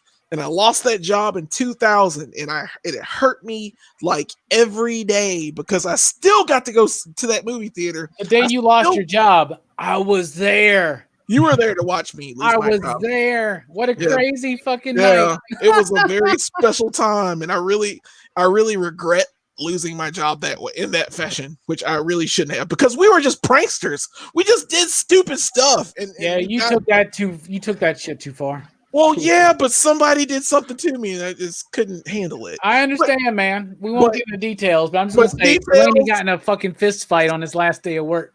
And it was, but every movie, You're gonna have to tell me this when we're off the camera. I'll tell you. I'll tell you this: Delaney landed no blows. Not because of who I was trying to fight was like Fucking like half his fuck. He was Doesn't like matter. double his height. never mind. It's Okay. a long story. You ever seen those cartoons where like a little dude's trying to swing on a big dude and he's just holding his head back and he's just swinging into like airing it? That literally happened. Nah, Delaney though, you busted his head though. That happened with the push. I know. Are you talking about Doc? No. No.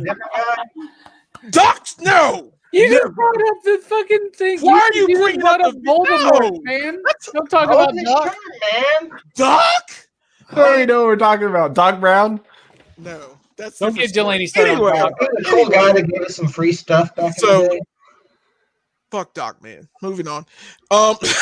But Holiday 18 was Nobody so out there much, knows man. what the hell we're talking about, but I hope Yeah, that not at our all. reactions give you every bit of information you need But- to know. But Twister was the first movie I watched there. Like for real with DTX when the DTX was in there, and it was like watching the end of the world, and it was gorgeous, and it was beautiful, and the sound was more fantastic than I ever thought. I was like, this is what I want to work at a movie theater. And I But still, started like there. they built all these theaters since that one got built and opened in what, like 95, right? 95, and it was Hollywood 16. Yeah. first. When we both first started working there, it was Hollywood 16. 16, and then And it they turned added- to Hollywood 18 to two larger theaters. Those were still the best screens in town. It's that- still the best screens. That's something John was saying. Those were still the best screens in town. They Yep. built all these other theaters, and they've added like leather seats, and they've added it seems like theaters nowadays they care about those comforts. Like leather seats will bring your food to you. And you You can can, go drink backwards. alcohol, but They they don't, don't care care. about the sound and the screen, They don't man. give a- And The I'm reason you gonna go miss to a movie theater. I'm gonna miss watching movies in House 2 and 17, man. Yep. And then we watched episode 1 there. That was episode 1 was our biggest film. Yep. And it was maddening how many people showed up to watch that movie to be disappointed. But that theater was, I mean, the lobby was packed. Like you couldn't stand in that theater with all the people that were in there. God. It's nuts, man. But it's just little things like that. I watched Titanic there. I watched Deep Blue Sea there, freaked out. There's just so many Gladiator. movies. Snakes on a Gladiator, plane. X-Men, Blade, all of these films that Mortal Kombat, buddy. Mortal Kombat and Annihilation. It's just it's so many. It took me back. It takes me back to that, and I hate the last movie we watched was Bloodshot. Bloodshot. Fuck Bloodshot is Bloodshot. the last That's movie I sad. watched there, and I was like, man, and we were thinking about like we were gonna watch something else there, and we were just looking at the theater Man, we poster. should have done it. We should have went Yeah, and saw we should have watched Invisible Invisible Man. Like Bloodshot's a comic book. We should do Bloodshot instead. It sucked, man. And the seats were old as crap. They were like They the seat- never improved the seats. They did stadium seating. They rebuilt to make stadium seating for all the theaters. Kept all of the seats. I was like, you know what we did to those seats? Horrible things to those seats have been done. I didn't do anything to them seats. I had sex on one of them, but that's about it. Like I didn't. That is a weird stretch, dude. Behind the screen, baby. When you work at a On the movie cruise. theater, Things happen, man. I got a blowjob for the first time at Hollywood 18, y'all. Yeah. Yep, House 2 during I'll Down never to get in You. that theater. I can't make this shit up. During Down to You, starring Freddie Prinze Jr. Freddie Prinze Julia Jr. Stiles. and Julia Stiles. Yep. Mine was Bulletproof. That was all because of Willie, by the way. That was one of his. Yep. Did you know there's a Bulletproof 2? Huh? What? There's a Bulletproof 2. No, I don't think there's. It has a different duo. What the fuck Oh, are you talking about? really? There's a Yeah, Bulletproof I saw it at 2. Walmart in the fucking DVD aisle. Oh, that's probably I why. was like, no way. Did you guys That's read awful. Thor? All right, then. God damn it, Brooks. But What do you yes, want to talk man. about? It made us sad, man. No, it did. I'll tell you this, Brooks. I have memories of you at that theater. I remember you hanging out there playing Street Fighter 3, Mhm. waiting on me and George to get off so we could all go and party. You remember, Jelani, all those times we would go party in front of my grandma. So I lived in an apartment with my grandmother. Yes. Me and Brooks are probably 20, 19 years old. And I lived in an apartment with my grandmother. And the very next apartment was my good lifelong friend George and Brooks, his roommate, right? And me and Brooks were just getting to know each other, right? Or were you the roommate at the time? I you didn't even live with him Oh, yet. you started at the theater like when I was friends. going to college. I went to Calhoun for like a semester before I moved in with George. Yeah, you'd be up there playing Street Fighter and Tekken and shit. Yeah. Gauntlet. First time I met you, you were like unconscious, holding a controller in Robbie's bedroom. That was at that St. Patty's Day party, man. It was the one where we had like X-Men Mutant Academy or something. Yes, you were the playing fighting Mutant game. Academy. Yeah. And you were like just sitting there and you were asleep or something, and you're just holding the controller. And I was like, who is this sleep guy? I had no clue who you were. Brooks got so wasted that night. That was a big time party. And my grandmother went to fucking Ohio for the week. And I'm like 19 or 20. And I'm like, let's throw a fucking party. Yeah, man. In this tiny 2-bedroom apartment, man. And we threw a hellacious party. And you remember it ended because, well, that was the first party. The second party is the one that Brooks was at, where he were playing Mutant Academy in my bedroom. Jelani was at that one. That ended in a really weird sexual truth or dare. Do you remember that? I do remember that. That was led by you. Don't be like, yeah. I didn't do that. You led that shit. You were like, let's play truth or dare, everybody. Well, there were girls there. There were girls there, and George got some. Anyway, George got half of some. George got half of some. We're getting too insidey right now. Nobody knows what we're talking about. But good times, man. Good times. We hung out for a while. Those times, man. That's where I met you. I met you, and you were trying to get me to do like a play with you. I wanted you to play Raymond and Chloe. Raymond and Chloe. Yeah, that's right. I remember that, and I was like, "Who's this guy?" It's been converted to a comic book idea, but cool. Raymond is still a character slightly influenced by you a little bit, man. Oh, thank you. Oh, yeah. I feel special. You weren't my first Raymond. I don't remember who it was. It was somebody in high school. I was in my. His name was actually, I think, Raymond. I think it's like named directly after him. He was a really cool guy. But yeah. Then I thought of you, and then I thought of you for HBM. Which was originally based on our good friend Chris Harris. Chris Harris. And, yeah. And for some reason that was based on him. Just, I don't know. Like, it not based on him, but it was a character that I thought of. Like, well, usually when I write, I think of people I know for certain characters and it's exaggerated ideas of them. Like in Chloe, there's a character named Philip. That's Philip X. That's it's Philip Xavier. His name is Philip X, and he is based on Brooks. If Brooks was like instead of like a redneck, really cool stoner Bill and Ted type, if Brooks was more of a redneck, drinks too much, hangs out with the fucking jocks and the preps kind of guy. But is also I don't weird. like that. Yeah, he always wears like a fucking samurai knot. And he just like is terrible to people and shit. Brooks. That kid, if he grew up on the other side of the tracks. Oh my gosh, that's hilarious. Anyway, but good times, man. Good times. I really miss that place, man. When I first worked there, Jelani had just gotten promoted to like shift leader or some bullshit. You know, the lowest level of management. Never got higher than that. It was literally like my first week there. And he wrote me up or gave me a verbal warning for not cleaning the popper top correctly. Which was the worst. It was dirty as hell, man. It was dirty as hell. It was my first time fucking doing it, Jelani. And it was the worst fucking job to have there, dude. You have to get in this tiny ass closet, use this like noxious, like fucking deadly, poisonous fucking oven cleaner shit. Oh my God. It was awful. And right when I learned how to like thread a movie and put all the movie stuff together, it was done. It was over. And I hated that I missed that job as much as I did. I missed that job for years. And I'd always go back, and I'm still friends with like all the people there. I'm still friends with everyone. It's just it's a huge loss. 2020's hurt me, man. There's too much stuff that's going on that's just hurt me. And I'm like, that took the wind out of my sail because like every day I'd like drive past that place and it was closed during this whole time. I'm like, God, I hope they don't close it down. Man, I hope they don't close it down because it feels like it's like 2 minutes away from just going.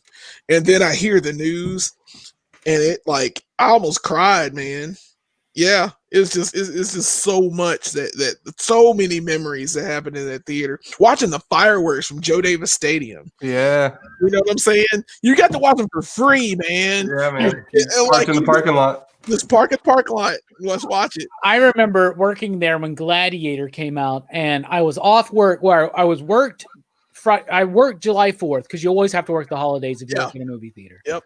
And they literally are the busiest times. Like people are like, it's fucking a holiday. Everybody's off work. Let's go to the goddamn movie theater. Oh, like people do that shit on Christmas, on Thanksgiving, on New Year's Day, on fucking 4th of July. So I'm working 4th of July. I get off and I'm like, I'm going to watch Gladiator. I was so pumped for this movie. I had gotten big into Russell Crowe at the time. I had even watched Romper Stomper. That's how big I was into it.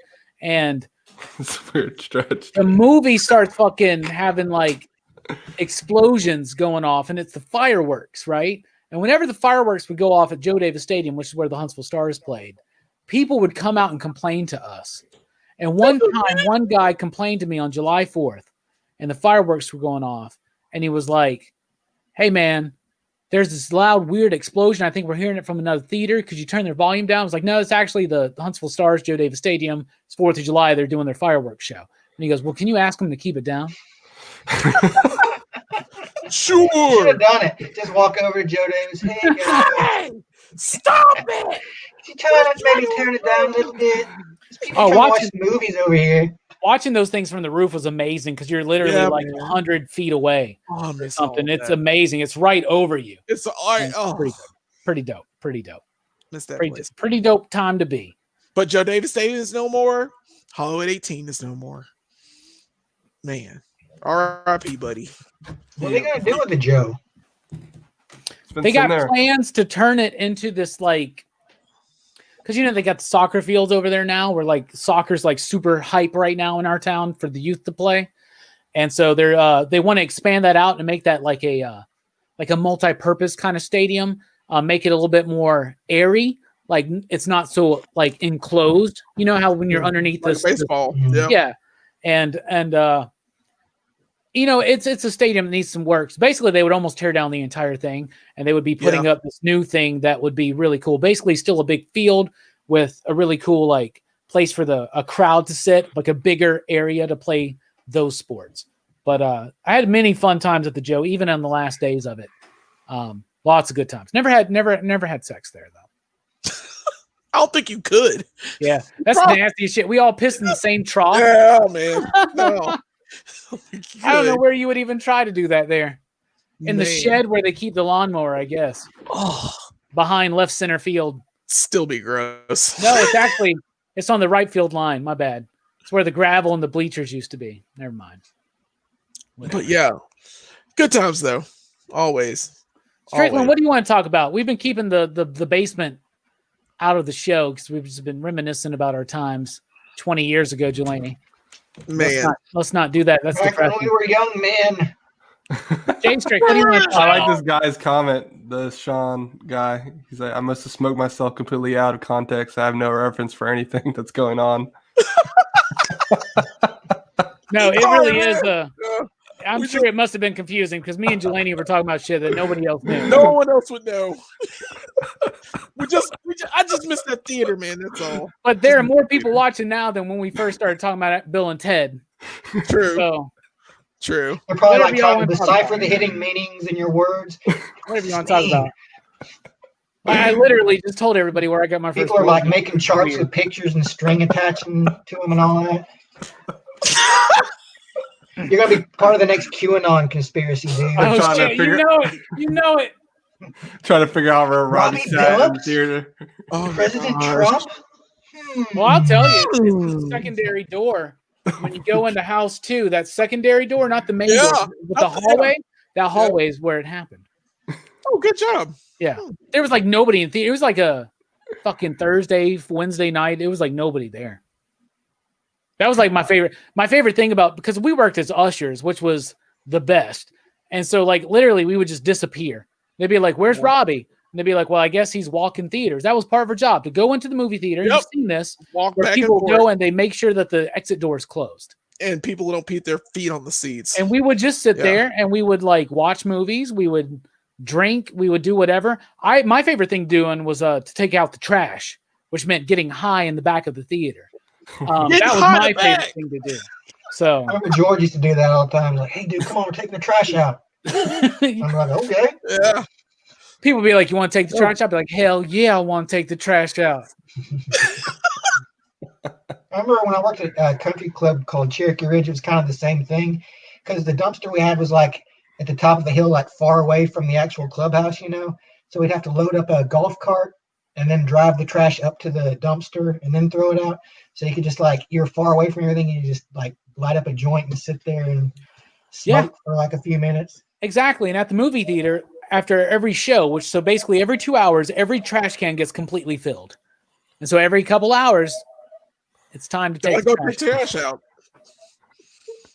I spent so much time just baked, letting you would get in with people, like people you like the cute girl you knew in high school always wanted to holler at but never had the guts to. She'd show up to the movie theater and you'd be like, "I'll let you in for free." And all of a sudden, now she's at your party.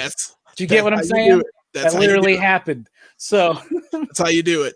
That happened. Known for letting people in theaters, man. Working at the movie theater in the late 90s was like, it was gold. It was like currency, man. We got food. The kingdom. We got even if you go to a popular theater today, not today, obviously, but before COVID, like if you go to a popular theater on a weekend night, it's not like Hollywood was in 1997, 98, 99, 2000 at all. Not even close. Does that compare to your job at Chick-fil-A, Strickland? My first job was actually at the Rave. I worked there for 2 weeks. 2 weeks? Movie theater. Yeah, it just blew. You just clean toilets and pick up trash. I was like, yeah, I'm not coming back. Yeah, but you get high when you do those watch free movies. 16. How do you know? They were a little more strict in the 2010s. Oh God, bump them then. We used to get to hang out there. Like we would hang out there for hours after we closed, getting high and drinking on the top of the hill. Yep. And then we would all go migrate into IHOP right down the road and stay there till like 4 or 5 in the morning. Till 4 in the morning. Yeah. Yep. Sunrise. My parents would be like, "Where have you been all night?" I was like, "I was at the movie theater. Stuff happened." But when your work hours are like fucking 5 to 2 a.m. Yeah. Like, yeah. What are you gonna do? What do you do? I mean, it was so much fun though, man. God, I miss that place. Already I miss that place. Mike says, "I never paid for a movie for 15 years." Yep. That's how y'all are the reason they're going out of business. You never charge anybody. No, I paid for every movie since I got kicked out. Well, not every movie, but I got kicked out. Jelani knew management at the time, and so did I. But the management I knew, which was like Holshoe and a couple others, they left, right? And so aside from when like Ted and Reggie and them were still there, like I paid for every movie because one time I got kicked out because I was with George. I got kicked out in House of a Thousand Corpses because we just walked in, and that's what we were used to doing. And because I was with George, I think, because you know how that ended with George and what's her name, right? Engendered some bad will. I was kicked out by her. Christina? Yeah, that's right. That's right. Man. That's why you beef. That's right. But she I have no beef. I don't give a shit. I think it's all because George's shit. George's shit, man. George did some extra stuff. Oh yeah, and tell Mike, I do remember Jimmy. Do you remember Jimmy? Not by name, but was Jimmy he the weird guy? Jimmy was the black guy that had the huge afro. And he was really thin. He had a really thin mustache. He was really skinny. Guy was a Muslim? I think he was a Muslim. No, I don't think he was Muslim. That I don't remember his name, but Jimmy, he's after.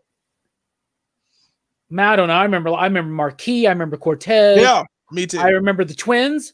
Sanchez Vasquez. And then David, who had a twin, but his twin didn't work there. I'm still friends with the twins on Facebook. And then CJ, yeah, whose mom worked at IHOP. Yeah. Yeah, right. That was not right. CJ or Curtis. Damn, there are a lot of people we worked with. There are a lot of people, man. Glenn and Reggie, of course. Glenn and Reggie. Oh my God. Always hung out at the Sean bar. Sean. Yep. Oh, poor Sean. Poor Sean. God, we're doing too much about this theater, man. Yeah, you're right. Sorry. Let's go. I'm sorry. It's a lot, man. It's a lot of baggage, man. If I had been on that show with you guys like last week, we'd be still talking about this. Strickland, what do you want to talk about? Anyhow, man. It don't matter, man. You the host of the show. I'm just here. What, y'all see that Black Adam? Man. Y'all see that Black Adam shit that The Rock shared? No. Is he like in the Black Adam costume? The DC fandom stuff's going on tomorrow. Fandom. No comics. They shared a first image, right? Which is just art. It's just art. It's not even real. It's just art. Let me find it. Have y'all seen this? We're going to get the trailer for the Snyder Cut tomorrow. Yeah, I'm excited. It's going to be hype, man.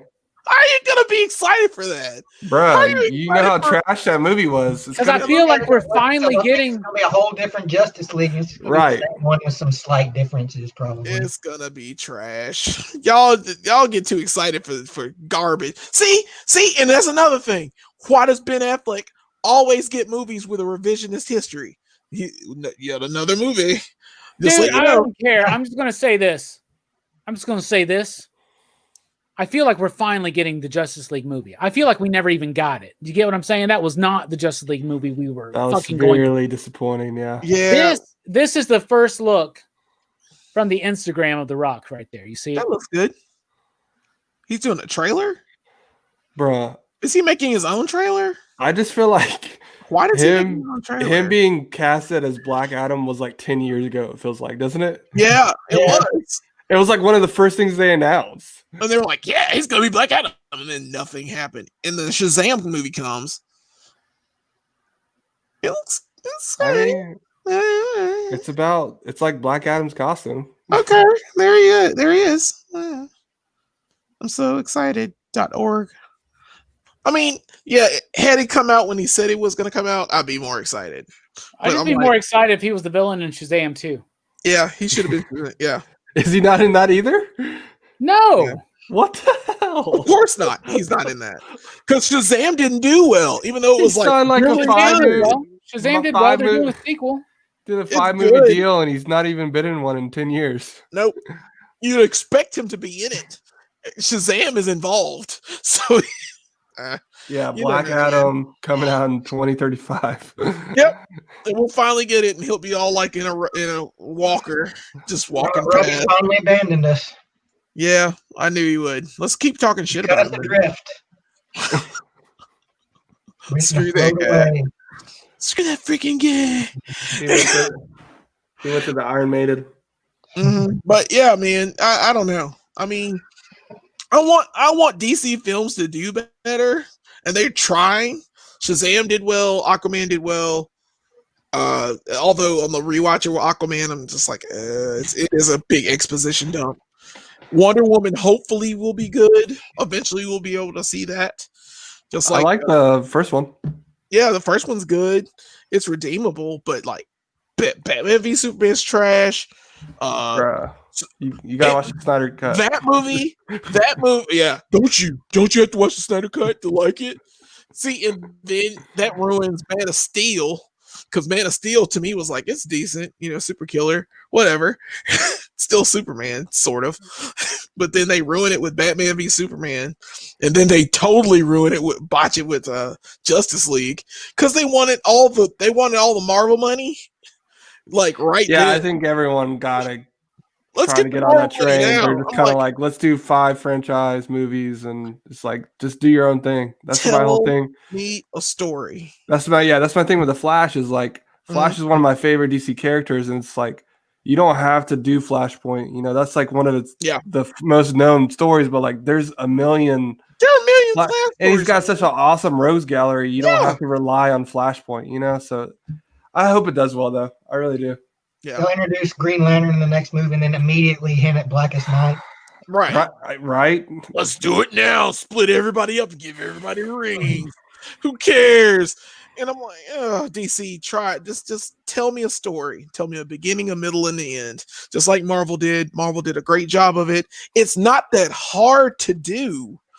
You just get somebody in a room and plan it out, and let them have. Shit, call me, man. I got a great 5-year plan for DC movies. God, yeah. It involves Blade and getting the rights from Marvel. I'm just kidding. Blade versus Batman. Anybody out there in the chat? Justice. Anybody out there in the chat? Whatever you want us to talk about: movies, comic books, television, music, anything pop culture or more. Just let us know right now, and we'll get to it because we are now hitting the final stretch. This is it. Which may still take a while, but it is the final stretch. So get some topic conversations in. Feel like this has been a very ostracizing conversation. Even Brooks and J Strick are kind of like, yeah, y'all are reminiscing about Hollywood 18. That's dope. I've been asleep through half of this. Shit. You're asleep through half of our live streams, Brooks. What are we talking about? Huh? Hey, did you guys see the new Transformers that were just announced by Hasbro today for the new Transformers lines? No. Bruh, Megatron G2, Megatron G2. So a Megatron, just as good as the one that you have, Brooks, and the one that you have, Jelani, but in the G2 fucking purple green camouflage. Okay, that's pretty cool. Oh. And the same transformation, the tank. yes. He's a tank. He's still that ugly tank. Yeah. I love it. But I love the Megatron. I hate the tank. I'll also say this. I finally, thanks to Mike the Voice Matthews, and thank you, Mike. My quickness. Did he get in touch with you? Did you find him? Yes. We finally got the goddamn Thundercracker and Skywarp coming in at regular price. Normal pricing. At regular price. I didn't have to fight anybody on eBay for it. But This is so sad. Did you see what they announced today, Jelani? Sandstorm. Pre-order it now, right now, buddy. Sandstorm has been announced, bro. The Conehead Seekers, man. Getting that bad boy. Hold on. You're doing that right now. Toys, they make the world go round. Bro, you don't understand how mad I am about G.I. Joes, though. You have no idea. Mike just said Sandstorm is sold out already. Already? Are you fucking bullshitting me? Already? You can't I do just that. got the email like 6 hours ago, bro. Oh, my God. Well, it can happen in 6 hours, bro. These people are... I guess I should have 2020, fucking man. pre-ordered it. But then I just heard from Mike. You ready for this, J What is Strick? I know What? you don't care, but Dino Thunder White Ranger Walgreens exclusive out now. What the fuck? He texted me that. Another surprise exclusive. Yeah, that Sandstorm's sold out, bro. God dang it! Oh, Yeah, really? it looks clean. I don't know if you saw the picture of that It's White so Ranger. beautiful. I'm looking at it now. It's a I want that must-have. Sandstorm. It's sold Oh, I out. got that Sandstorm. Oh It's my sold out. god! Wasn't it? Was it? Already? Where was it an exclusive at? Where did it start? No, it's on Hasbro Pulse, man. And it's already sold out on Hasbro Pulse. Yeah. Yes. Oh Son of a- fuck me! I'm hurt. God damn it! I was so excited when I started this I'm topic. so hurt. He's got the shark and everything. They did It's everything sold right. out. That sucks. I hate this, man. It's okay. You can order Emperor Palpatine's lightsaber. Is it on eBay right now? Now's the time to buy on eBay before people want to have fucking double price, right? No, it's already double price, isn't it? God damn it. Not Sandstorm, Robbie, Sandstorm. Sandstorm. Oh my god. Delaney, you saw the Marvel Legends Venom series? Venom. Yeah, I'm getting them bad boys. I'm getting Venom Pool. This guy's Oh, offering it for hey. fucking 50. Really? How much was it originally? $29.99. $20 more. 50 free shipping? Fuck it. Yeah. I'll do it. I'm doing it. Yeah. Pull Bro, that trigger. but I'm hey, doing it right Pull the fuck that now. trigger. Robbie, you need to save your money. I'm doing it right the fuck now. You just got your Joe Rogan yeah. to get money back. That's why you're like, let's pull that trigger. Yep.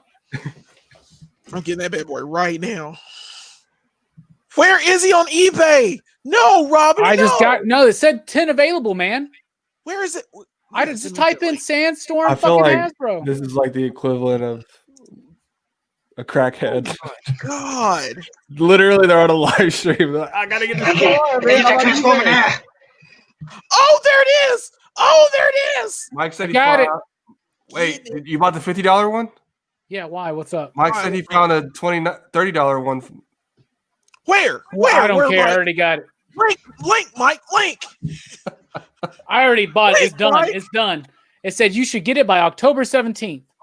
Mike, give me the $29.99 $8 shipping. I'm not letting that goddamn Thundercrackers fucking Skywarp shit happen to me again. No, never again. I'm cool with 50. That's just going to be 100 a few weeks from now. You just wait and see. It's nuts.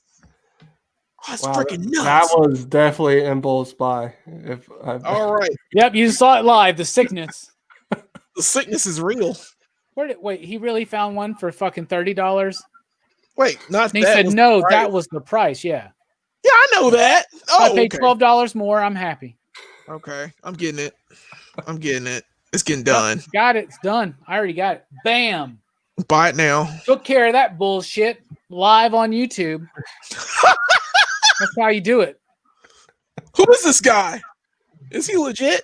He better be. Or if Yeah, not, did you eBay, read his reviews? eBay always Remember that. sides with the buyers. You know that. So That's don't right. worry about it. That is You correct. go read his reviews. It's like, guy's a scammer. He never even sent it. Mike keeps trying to get me to pay attention to the idea that somebody has thought about selling their Secret Wars collection to us with the Doom Tower and a Doom fucking copter and a Doom roller. Really? Yeah, I know, man. I know. What the crap? I know. I already have way too. Somebody Toys are sold out. it to us? They are thinking about it. I don't fucking Y'all know. can't be doing that, man. That's insane. Go ahead and Yeah, get that. I know, book. man. You better get that. You gotta get You that better Doom go set, get man. that. Listen, you got space. You better make Doom. space. Doom, man, Doom. Oh my God. I shouldn't have bought that Sandstorm, y'all. Dude, And the regret immediately hits. dude. I shouldn't have bought it. I literally- shouldn't have bought it, man. When I you need to played save my that, money. Literally 5 minutes. I'm alone in this apartment now. My bills went up. I got a fucking set to build. I've been getting donations, Whatever. and that's cool. But like, Jesus Christ, I shouldn't Whatever. have done that. I got plenty of toys that like even Mike has already fucking purchased for me that I got to pay him Sandstorm, for. though, man. It's Sandstorm. I know. I didn't want the same shit to happen, man. It's not. Don't do it. And he did it. It's Sandstorm. Look at how the detailed the paint is. Fuck, man. What's Look at wrong that with shark, me, man? man. What is wrong with me? Look at that paint, though. Who cares? Yeah, but Look, I no. also got to hunt down this goddamn Walgreens bullshit now for Power Rangers. Oh, Fuck. yeah, that's right. And the Rita Z shit, the putty shit. God damn it. I can't handle this much more, y'all. I'm about to break. You crumbling is so funny right now. I can't handle this shit, man. It's I so can't much, handle it. man. It's so much. I got to eat an orange right now. Are they like really seriously dropping these figures like they don't care? They know we're about to be in the depression. This is a live toy collector. This is it, man. You gotta get your money before it's all gone. Do you understand this? They're just like, yeah, do it now. Do it now. Do it now. I hate you. Gotta Do it squeeze now. these peasants. At least they're turning us lim- upside down and shaking us so the change falls out of our pockets. I probably could have bought a fucking vintage Sandstorm, felt happier about it. Nope. That Sandstorm. Nah, man, I'm happy as shit I got that shit. Look at how good he looks. I just got it now Looks too. Great, man. Yep, done. Well, now I better fucking pre-order that goddamn Megatron too. Yep. Oh well, G2. Shit, man. That tank, man. I don't It's know. too much, man. It's too much. Listen, all right. Can we go back to Target exclusives and why Target's the devil? Yeah, go for it. All right. I hate Target because of those G.I. Joe Cobra Island figures. They knew listen, I don't know anyone that owns them. I don't know anyone that owns them. They just exist. They're a myth. I'll never get a Baroness. I'll never see Baroness. I'll never see Beachhead War Eagle. I'll never see the Cobra Troopers. I'll never see any of this stuff because Target. I've seen a beachhead. Mike had one. He brought it to show and tell From like a couple weeks South ago. Dakota, man, from South Dakota. Yeah, What he I'm got it talking from to South Dakota. Yeah, he didn't get it from here. I'm like, and they had, this is the worst part. They had 4 of them at the Target I live right across the street from. 4 in the morning. And I was like, all right, I'll get up there early and go get one. I got up at like 7 when they opened, got there, and they were gone already. I was like, fuck this. Fuck Hasbro. Fuck Target. Fuck exclusives. I cannot stand like that they're making stuff really just really impossible to get. That's nuts, man. I hate Target. Oh, no. I thought I hated Walmart because Walmart doesn't know what they're doing with their website. Target knows what they're doing with their website, and they still screw it up. They told us that G.I. Joes were supposed to come out August the 1st. Or sorry, August the 14th. They dropped them August the 3rd. I was hurt. I was destroyed. I don't give a shit. I paid my money. I got a sandstorm coming. I'm fine. Well, I'm sorry. I had to I'm get that happy out. with it. I can't, ugh. How are you able to order it, Mike? What are you fucking talking about? This man What's he can talking about? order Is a it not a sandstorm through our distributor, and this man just paid $50 for it. This We dude could've just got- told me Wait. it was a Hasbro Pulse Mike. exclusive. Wait, Mike, you can get. No, I didn't say it was exclusive. I said it was on Hasbro Pulse. I didn't say it was exclusive. You better rewind the tape. Bro, Come on, goddamn it. I'm him. canceling my order right now. I'm I'm canceling my literally- order. I'm actually crying. My eyes I'm are like canceling my water. order, man. Oh I'm my doing it. Mike, if Mike can get it, I want 2. Y'all, I just Wonder want one. Stock. y'all Wonder are the Rock- definition. I'm canceling my order right now. I don't give a That shit. is You know this guy's a nuts. scalper. That's why he did it. I'm Yeah. fine. Okay. Oh, Yeah, my you can Cancel the order. cancel it. You can If cancel the order. Mike can get them, then I'm okay. I'm okay. I'm so mad. I'm going to say order was placed by mistake. Or should I say found better price? Tell, found better you know, price. tell Found him better evil, price. evil Robbie placed the order. Found better price. You got to be honest with him. You got to be honest with him. We'll check to Mine- see if the Keller can still cancel. Oh, fuck that. They better cancel it. You can cancel it. I'm No, canceling they can just send it and be like, oh, Well, already then sent they'll get shitty feedback. Yeah, and plus he's got 10 on the same. Now, here's the fucked up thing. Monday morning, Mike's going to be like, oh, yeah, I can't get it. My bad. And then I'm going to be like, what? And I'm going to look online. It's going to be $80. Yeah. Did you see it? And at that point, I'm going to be like, you know you what? put the Fuck juju on Sandstorm. yourself. You did this to yourself. You jinxed yourself like Wait. you did the Trailblazers the other night. Mike. But the Lakers last night, baby, Oh God. leading by upwards of 30 points, bruh. Dude, it was never in doubt, and AD was a beast. Did I not tell you he would be the MVP of that series? I told you. It's happening, brother. I just want y'all to rewatch y'all's like impending doom in this video. It's been hilarious. God. It's nuts, man. I'm waiting for that RC. If But- that RC don't drop, I'm gonna have a fit. I'm gonna have a fit. But here's Yeah, the thing. no, I it's get so it. I hard, get Mike. it. Mike's going to be like, by the way, no, I meant I can order the vinyl single of Sandstorm by Darude. No. Dude, dude, dude, dude, dude. Dude, dude, dude, dude, dude, dude, dude, dude, dude, dude, dude, dude. We're doing too much of this feed. I love it. I'm like, I look at my email. I go, order confirmed. You want to cancel the order? Yes. Yeah. Yes. End it. Found it better. Mike, I swear to God, you better get in touch with me right now, man. Let me know 100% for fucking shit. Masterpiece RC. That's Like, what he can. Oh no! Don't cancel the order then. No. Not Masterpiece RC. What? I misread that. Don't cancel the order. That was a mistake. No, he's playing Sandstorm. He can order Sandstorm. I believe him. I mean, it's Mike, Hasbro let Pulse, me know man. very clearly. What the hell are you talking about? Can you order the Sandstorm? And can you get me two? Oh my God. God dang it, man. Fuck me, man. It's so much work. He's This going is to too cancel much it. I'm work. going to fucking buy it again. I don't care. He'll What a just give bunch you of bad bureaucratic feedback. bullshit. This is the stupidest shit I've been on the street with. No shit. I want to clip this shit together and be like, this is what's wrong with the toy industry. It is. This is exactly what's wrong. And It's then so, we'll never see it again. You'll never God see damn that it, thing Mike. again. Let me know. My order was canceled. It's been canceled. You're taking so long, Mike. Let me know right now, Mike. Now I'm really confused about if he was like, no, Masterpiece RC. That's the one I can order. What? Oh, God. I want that Sandstorm so bad. But at least I got Thundercracker. At least I got Skywarp. But I want Sandstorm too. Okay, we can get Sandstorm. I got official confirmation. God damn. Mike, I want a Sandstorm. You You guys are so pathetic. God damn it. This is the man, Mike. this is sad. You guys are such losers, man. You know what Sandstorm is? You lost all your No. dignity on the stream. Do you know what the secrets are, Brooks? He's a Brooks, do you know what the secrets are in You're the Transformers? greatest Decepticon No. ever, man. They're the fucking jets, Starscream, Skywarp, Thundercracker, Yeah. right? Yeah. They're but the then they had- greatest They crack had team. more like Mhm. Sandstorm, Acid Storm, Sunstorm, right? Sunstorm. Yep. So they're just jets? Yeah, but these Yeah, are the but they're all cone heads. Jets. These are They're the the cone ones- heads. Oh, have yeah, I remember those guys.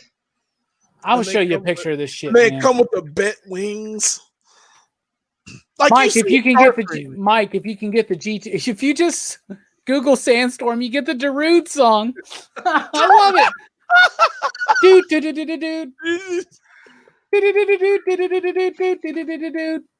I wasn't here all night. Mike, if you can get G2 Megatron, I want it. You let me know. If not, I'll pre-order it right now. Bruh, calm down. Shut the fuck up. What toys did you buy this week? A lot. Are we gonna do show and tell? Yeah, of course. Let's do show and tell. I'm not ready somebody's for it eager yet. for show and tell. I You got might 2 think weeks. he has something good. I got 2 weeks of show and tell. This is backed up. Like your butthole. What? Weird Weird stretch. That is a weird stretch. Like his butthole. Ew. Like his butthole. All right, Brooks, I want you to check this shit out, man. You really It's hyped gorgeous, it up, man. so it better be cool. Look at this. Look at that. That is Sandstorm. This is what all the time. Look at that. Look at that. Yes, that's Sandstorm. That's Look stupid. at Yeah, it. I remember that guy now. Look at that. How dope is He's that? so clean. Yeah, you know who better? Maverick and Top Gun. No, that Top Gun one looks like bullshit, dude. He's basically a Starscream, but slightly That's Starscream. Yeah, it's an F-16. Well, yeah, It's an F-16. that's the point of the Seekers, but he's a conehead. But he's a conehead. That means he'll do the other one. Sunstorm, Acid Rain. Dude. We'll get all of them. We'll get all the jets, man, from Earth. Oh my God, I can't wait. Earthrise is the greatest I- fucking it Transformers is. toy line ever. It is. It's a terrible cartoon. I finally saw it, Mike. What is wrong Oh. with this man? But that, He is that- toying with y'all's emotions with these toys. yeah, that's what they're Oh, here for. Mike? Yes. Oh, Mike gets a kick out of it, man. But Yeah. here's the thing. Do you think Hasbro gets a kick out of it? Not being able to sell fucking as many copies as they could? Listen, man, I'm gonna buy Hollywood 18. I'll keep half of it the movie theaters. I'll make the other half of KB Toys, and then I'll stock it up with toys, and no one will ever not have toys. That makes sense, man. Please let does. it happen. I You- really wish we could buy Hollywood 18, right? Yeah, me too. Make it our studio, have a Ooh. private theater, and have one, or I actually just keep the 2 big theaters, 2 and 17, as public screenings of old school movies. That would be great. Wouldn't that And be you could dope? open the door. You could open the exit doors, and the exit Yeah. doors would be the entrances for Yeah, them. and everything else is just office space and fucking our own Yeah, and personal our theater. stuff. How much you reckon it costs to buy Hollywood 18? I don't know, but if anybody wants to throw in the super chat right now to get towards it, that would be awesome. We'll probably need a few million. Brooks, you gonna dig up that buried treasure in the backyard? Yeah, I gotta go dig up my gold stash. See how much I got. Unless the squirrels got all of it, which is possible. All right, now let me, guys, I hate to get back on this, but Mike is freaking me out again. He says it's not sold out. Then he goes, no, look, it went from sold out to pre-order. What See, the what did fuck he are we say? talking about? We're talking about Sandstorm, man. We're talking about Sandstorm. Refresh the page. Man, Refresh the page. It Do is I need to pre-order. rebuy it on eBay?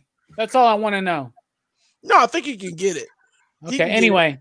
He can Mike get it. right now on the PCP Army on Facebook is doing this really cool thing he does lately on PCP Army where he will put up GIFs, articles, and images referencing what we're talking about as we're live, which is interesting. Oh, that's cool. Thanks, Mike. Where? Fable, where? Mike, do we already have it coming? What's going on? You're killing me, man. I'm asking my other... territory there. No! What is going on? Refresh the page for Hasbro Pulse, and you'll drink see all the that it soda went from pop. sold out. It went from sold out to pre-order, so you can pre-order it now, and it won't get. They were watching the stream, man. Yeah, they knew. That has to be the answer. They knew our anger. Hey guys, if you didn't know, Chris Matheson was on the channel. He was on the channel. Yeah. Is it? It was Where? one of my favorite fucking interviews I've ever done. No way. We literally, Was We he didn't here? really talk about religion. We just talked about religion. Brooks, Stuff. you would actually like the conversation. We talk about religion. Like that's what we're talking about. We're talking about religion and why people believe that shit. And Bruh, you can pre-order it now. It did say sold out, I swear. It did. Now- It did. now- well, I canceled my eBay order. Just let me. God damn it, Mike. Just holler at me tomorrow. I don't give a shit at this point. I just want a Sandstorm and a G2 Megatron. That's all I know. Dun, dun, dun, And I know this. I know this. If I say I want something, even in like a passing manner, Mike Don't makes do sure it. I get it. And Aw. Mike is the shit because of it. True. Thanks, No Mike. lie. No lie. Sandstorm. Dude. If you could find me a Baroness, that'd be awesome. But oh man, Hey, that's the one thing he can't find is those I G.I. know, Joes, man. that's nuts, man. I It's got- easier to find vintage. I saw Roadblock and Yeah. Scarlet at the Walmart up here for a while, but they're gone now. It I got- doesn't matter I just about got a them. text I'll from get Mike. them eventually. You got pics from Mike. I got a text from Mike. It says, ask Robbie if he needs a Doom copter or Doom roller. Yes. I want all the Secret Wars Doom shit that he's getting in. I saw the messages. Believe it or not, young man, I was there. So, yeah. Did you see them? Do you know they exist? Yeah, a guy's going to trade in some 80s Secret Wars stuff. You know, the Doom Tower and the Doom Yeah. Wheel and the Doom Yeah. Copter. Yeah. Yeah. I'm about that life. Any Doom toy that comes into the shop that I don't own, guess who gets first pick? Jay Strick. Bro, that's me, man. Jay Strick, who became a Bill and Ted fan like 5 days ago. Bro. Meanwhile, Dude. I had Chris Matheson on my show. Believe it or not, Did young you? man, time out. This is also a side tangent. Sylvester Stallone started like his own store. Have y'all seen this? And you can order all this Rambo shit and any memorabilia from his movies. Like the toys? Rocky shorts, the jacket he wears in 3 with the tiger on the back. You can get the freaking Rambo picture with his face on it, with the mugshot. You can get the bag. You can get the jacket. And there's Rambo toys on there for sale. Slice Stallone shop. You got it. Are they the original, like props, or are they just replicas? No, they're replicas. They're affordable. Oh. They- Oh, Do- do wow. they have the It's Rambo got knife? knives on here. It's got Yeah. some Rambo knives on there. Yeah. It's Oh, got nice. yeah, dude. I don't have a weapon in my house. So maybe I should get the Rambo knife. Action Yeah, figure. Like if you're going to Yeah. kill someone for intruding into your apartment, it should be with a Rambo knife. That's a visceral experience. You're It a is. changed man. How dare you? Don't you have a dragon dagger, sir? When you take a life. No, man, I haven't bought that yet. I'm worrying about shit that comes out like months from now instead. Dun, dun, dun, dun. Dun dun dun dun dun dun. Fable says, Mike, I need that Masterpiece RC. Brian says, wow, that Sandstorm is nice. Hope you guys get one. I hope you get one too, Brian. It is very Yeah, nice. thanks, Brian. It's gorgeous. It Billy will go says, well. when I was a young young boy, my My father father took me into the city to see a marching band. What do y'all got? Any of y'all watched Umbrella Academy season 2? No, don't spoil it. Hell yeah. Don't No spoil it. spoilers. What did you think about it, Jelani? I You don't know. spoil it, you know, so I'm taking my earphones off. I said no spoilers, dipshit. I said I loved it. I loved every second of it. I love how everything comes together. I love how the next season will be. The next season setting it up is going to be awesome. How the time travel works, how how 5 should be Damian Wayne. It's all the little things that like I love about. Oh my god, Umbrella Academy is the only reason I got Netflix for this month because I was like, oh, Umbrella Academy 2's out, good. There's nothing else on here, so I watched all of them like in a weekend, and it was worth it. And I was like, oh, I hadn't binge watched the show in ages, but yeah, it was great. Like. The 60s never looked so good. That's it. That's all I'll say about it. It's awesome. Go if you love Umbrella Academy, you'll love this season.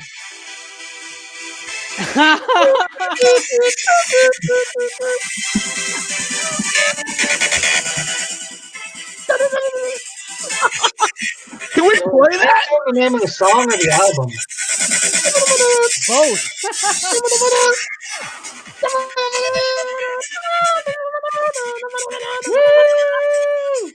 That's the club, baby. We have lost our minds. We are lost our minds. Dude, at that point in the club, they would be like spraying down fire. Hell yeah. The roof is on fire! It's a sandstorm! Zombie Nation, everybody! You just took me back, dude. That was I had to chug up the beer, man. Thank you so much. Bruh, man, did you drink beer? What are you, a weakling? What the fuck, man? You drink beer on the Rockin' Robbie stream, god damn it, with fucking 8 oranges inside of it, man. Yeah, Give a shit. Fable, I read it. It was dope, man. Who gives a shit about Draken? We're talking about Sandstorm. This is what happens when I live alone now. I'm just loud as fuck. I don't give a fuck, man. It's almost midnight. My neighbor's a goddamn pizza man. He doesn't give a fuck, man. He works late. Who gives a shit? Domino's is still open. Who fucking cares? He's off tonight. He's like, Domino's, how does he know? Because you deliver me pizzas, man. You're the British dude from Rambo. You fucking bullshit. What is this, mate? What is wrong with you? Really?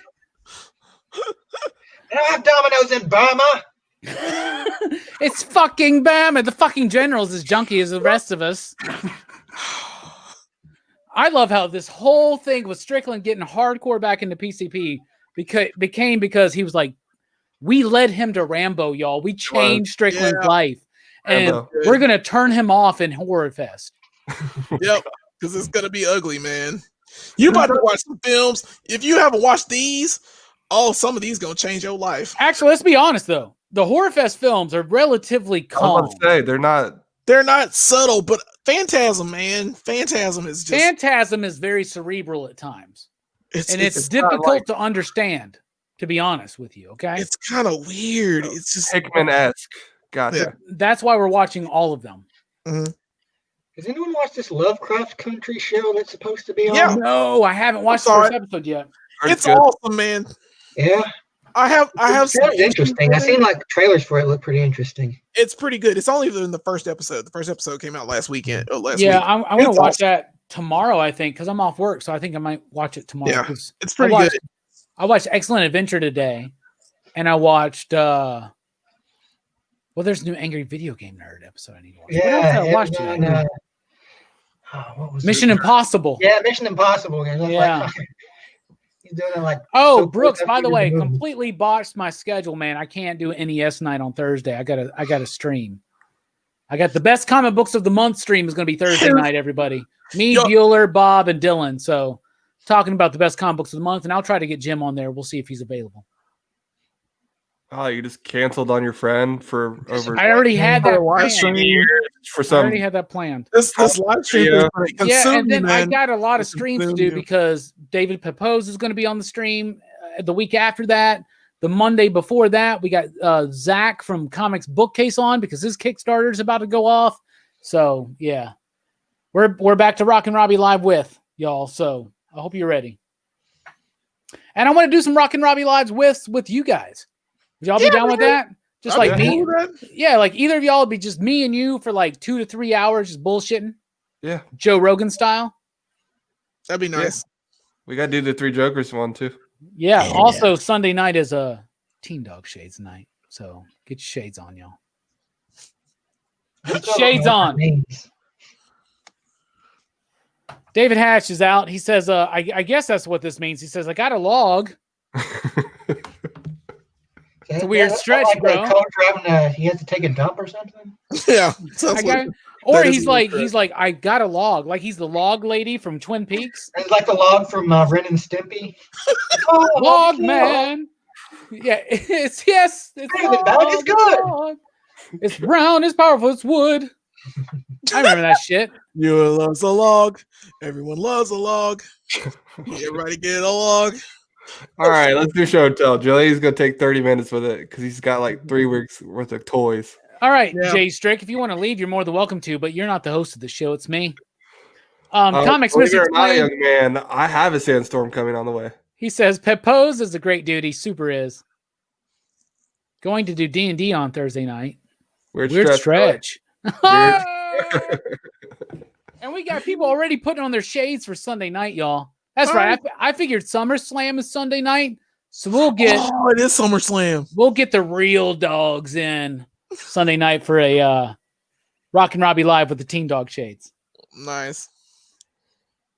All right, let's go ahead and start show and tell. Delaney seems to think that he has a really good one, so we're going to save him for last. That's right. God. You better. By the way, RuPaul's Drag Race always makes me think of this because every once in a while they have to do a challenge. You gotta work, turn to the right, work on the runway. Anyway, no, like they always have to do these challenges where they like do like a roast or a comedy show, and they like if you're last, you got to like bring it. You know what I'm saying? But it reminded me that Chi Devane, contestant on RuPaul's Drag Race Season 8 and All-Star Season 3, I think. An amazing talent passed away this week. And I do want to give my shout-outs to that. Chi was incredibly entertaining, a bright personality, and I'm really sad to see her go. 100%. All right, Brooks, follow that up with show and tell. You're up. Let's go. I found this little feller. Show me what you got. And he is Skeletor!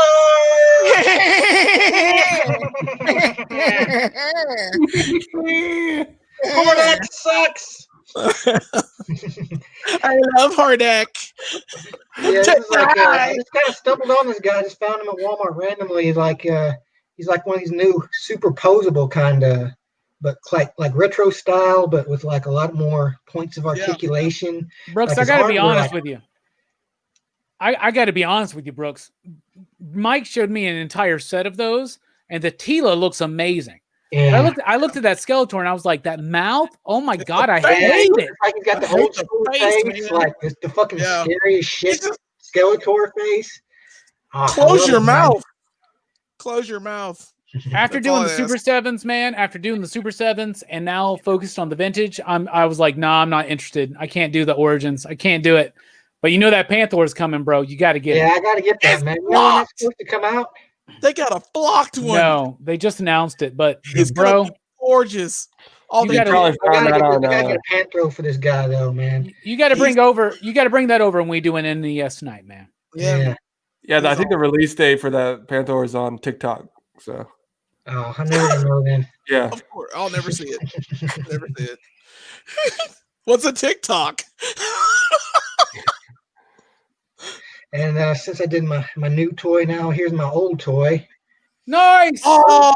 Nice! I never had a Chitara. Bring that closer to the camera, bro. I never had Chitara. I literally don't even know who the fuck that is. She does lifts. Chitara, man. She's lifting, man. She's getting ripped. Bro, did you lift? That's Chitara. Just a figure. Where did you find her? She's pretty. Actually, my buddy of mine, like his mom was like going through some stuff, like their grandmother had passed away, and like they were, it was just like they were like cleaning out her old house, and it was among some stuff in that like one of his cousins, I guess it was one of his cousins, had it, and he'd lived there for a while, and so he just gave me a bunch of random figures, and it is awesome. It just happened to be one of them. I've never even seen a Chitara in person. I mean, it's awesome. That's a very sought after piece, bro. Yeah, dude.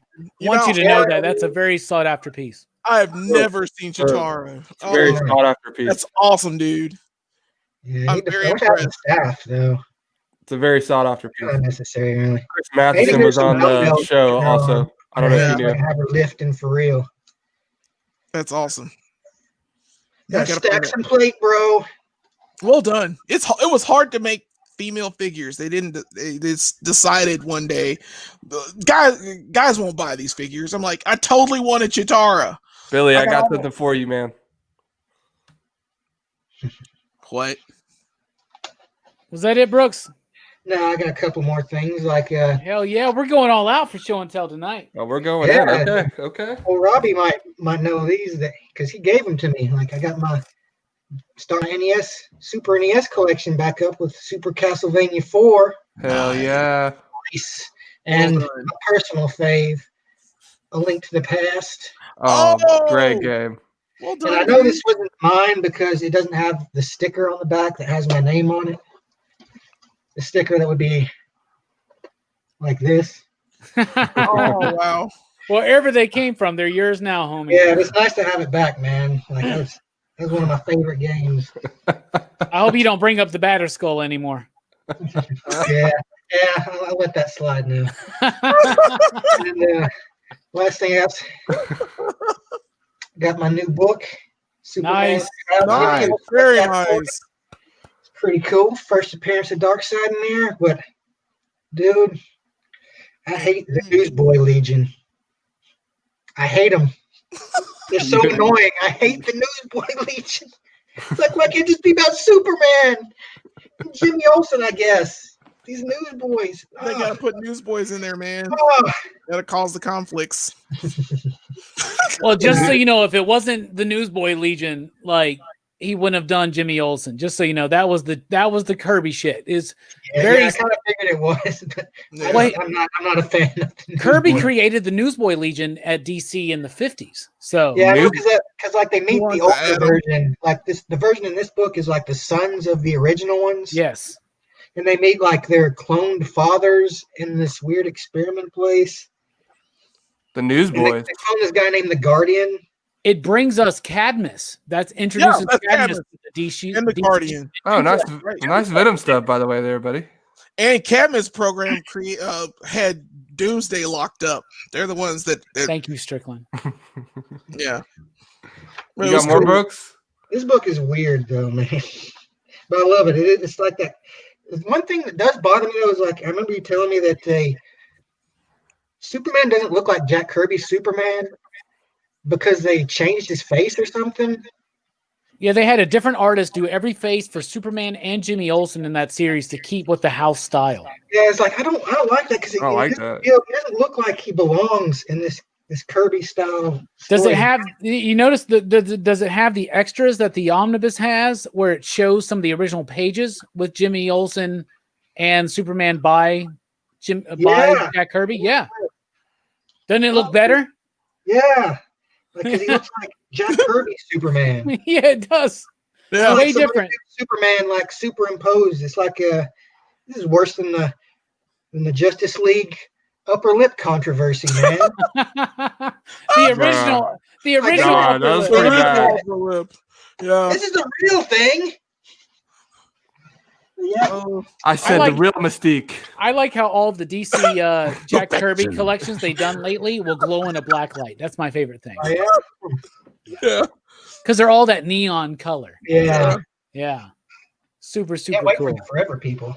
Oh, it comes out in November, buddy. Yeah. I'm right there with you. That completes the Fourth World in paperback. So, Yeah. but I hope they do Commandy in paperback because I got the omnibus coming. But Bruh, I weird. still gotta get a stretch. Commandy. speaking of weird stretches, Jay Strick, you're up for show and tell, my man. Get him, Jay. What are we gonna? Zoinks, what are we gonna do, Scooby? We're gonna fucking run, you dumbass human. That's what we're gonna do. Run for your life. Ruh-roh. All right, I'm up. Here. Okay, it's on me. Action. All right, sticking with What? with the. God damn. It was short. Y'all was know, All right, I- that was some awesome show and tell, Strickland. You Yo. used your time very well, buddy. Well done. Very well. I'll be that here was next the best week one for ever. Bogus Journey.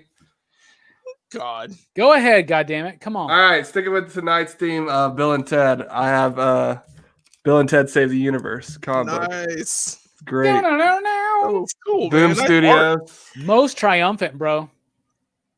It takes place 5 years after Excellent Adventure.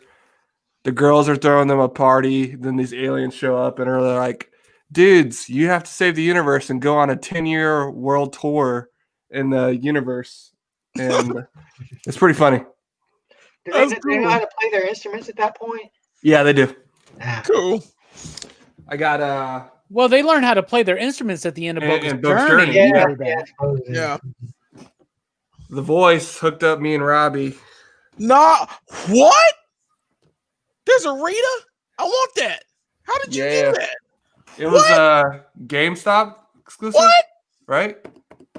Yeah, GameStop. GameStop. I'm not opening to that tonight. I'm not opening that tonight. I haven't gotten mine yet. I I haven't just gotten want to mine show it yet. off. I gotta Well, get this is- Tim. This next thing's really the prize. The prize. We got the Dragon Dagger. Dun, dun, dun, dun, dun, dun. You're not even ready. I hope you've learned how to play the song.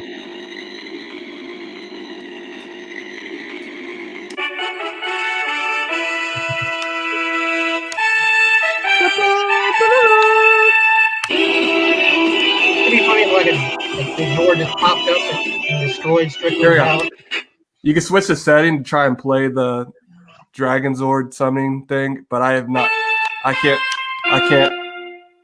Silent night. No, that's not it. That's not how it goes. What?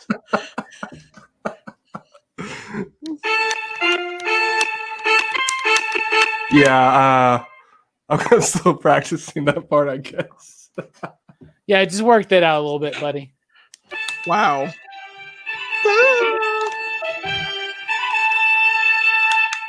I love that it glows. Yeah, it it's does pretty. glow. It's sick.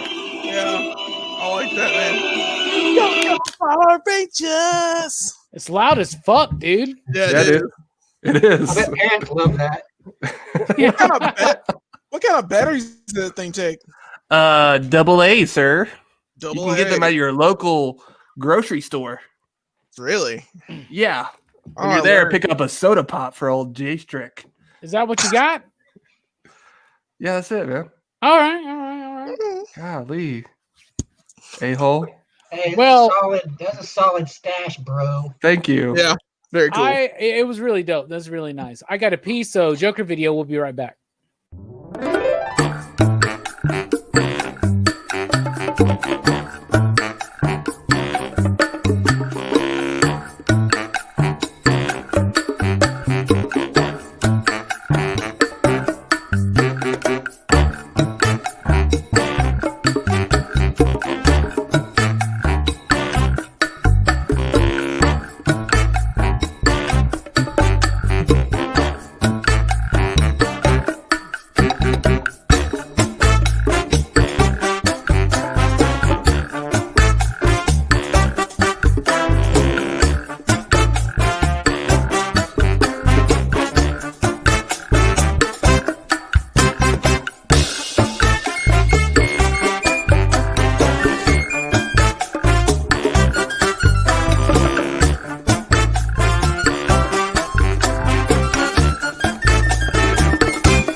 Yeah. Yeah. His Bum, bum, name bum. is Hellboy. Bum, bum, bum, bum, ba-dum, bum, bum, bum, bum. Look, you just influenced Fable.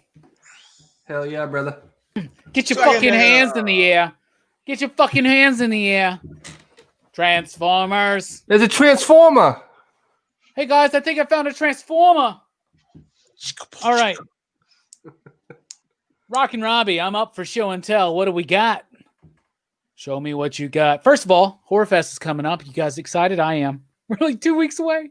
Bro, calm down. Three weeks away. Anyway, so I got this Night Living Dead on Criterion. Nice. Yeah. I love that cover, man. Oh, dude, wait, you ain't seen nothing Oh, yet. Queen. That Look at first this. edition? Look at this. Oh no. Oh, wait, you ain't seen nothing yet. 2 discs. Oh, 2 my discs. God. And you know it's Criterion, so it's the best fucking It's the transfer best you of can ever everything. have. Yep. Then, of course, you got the essays, right? Yep. Right? But you flip that around. What?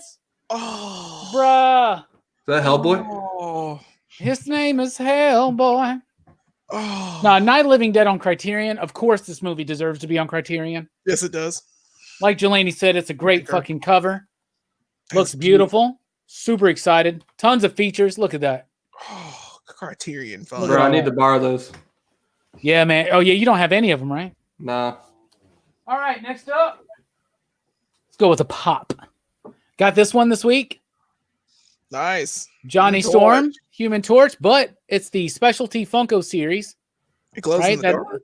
And yeah, the fist there, only the glow in the dark, and the Oh. flames. You see that? Let's open it up. And You the can't cool- open up a pop. The cool things about pops is when you open them up, they go pop. Not really. Anyway, Pops are on the way out. they are, but I needed this to complete my Fantastic Four. So there you go. Look at that. That's pretty cool. And yeah, the flames on the fist glow in the dark. That is amazing. So it will go with my rest right here.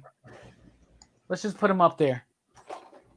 As you knock everything out. Oh my Well done. Good Let's just job. do that. Well done. dude. I'm about to redo that for Halloween time. That's why I did that. Okay, don't Just worry. About knocked over 20 toys, bro. What the I hell? don't care. it. Next up, how about Fantastic Four 58? Just got this week. Wow. The dismal dregs of defeat. Yeah, right. Is By that the fir- hands of doom. is Do you that remember first- Is that first appearance of Dune's penis? when?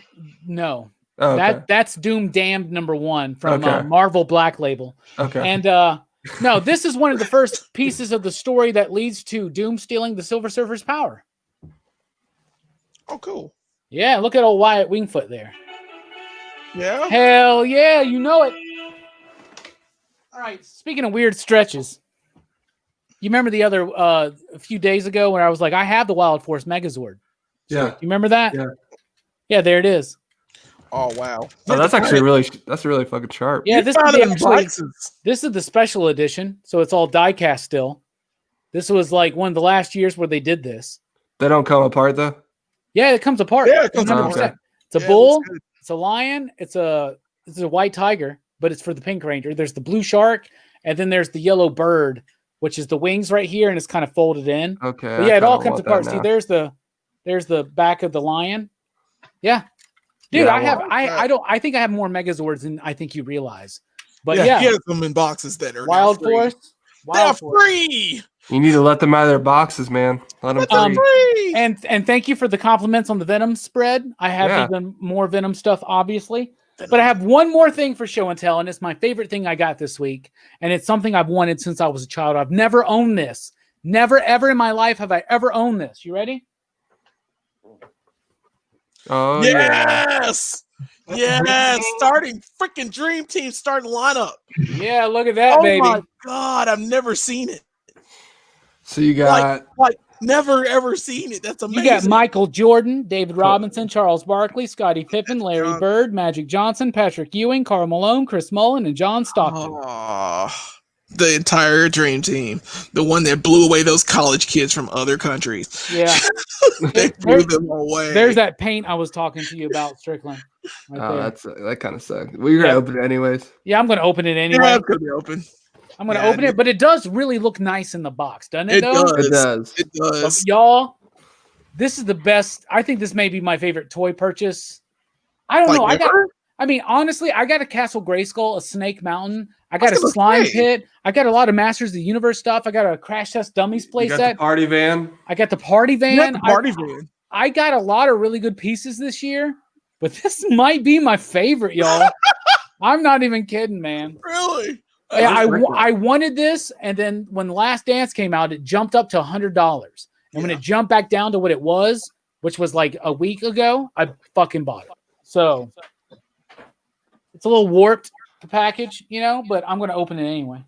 I thought your best buy was the Sandstorm. Clearly. Dude. Wow. Fable, it's already been opened.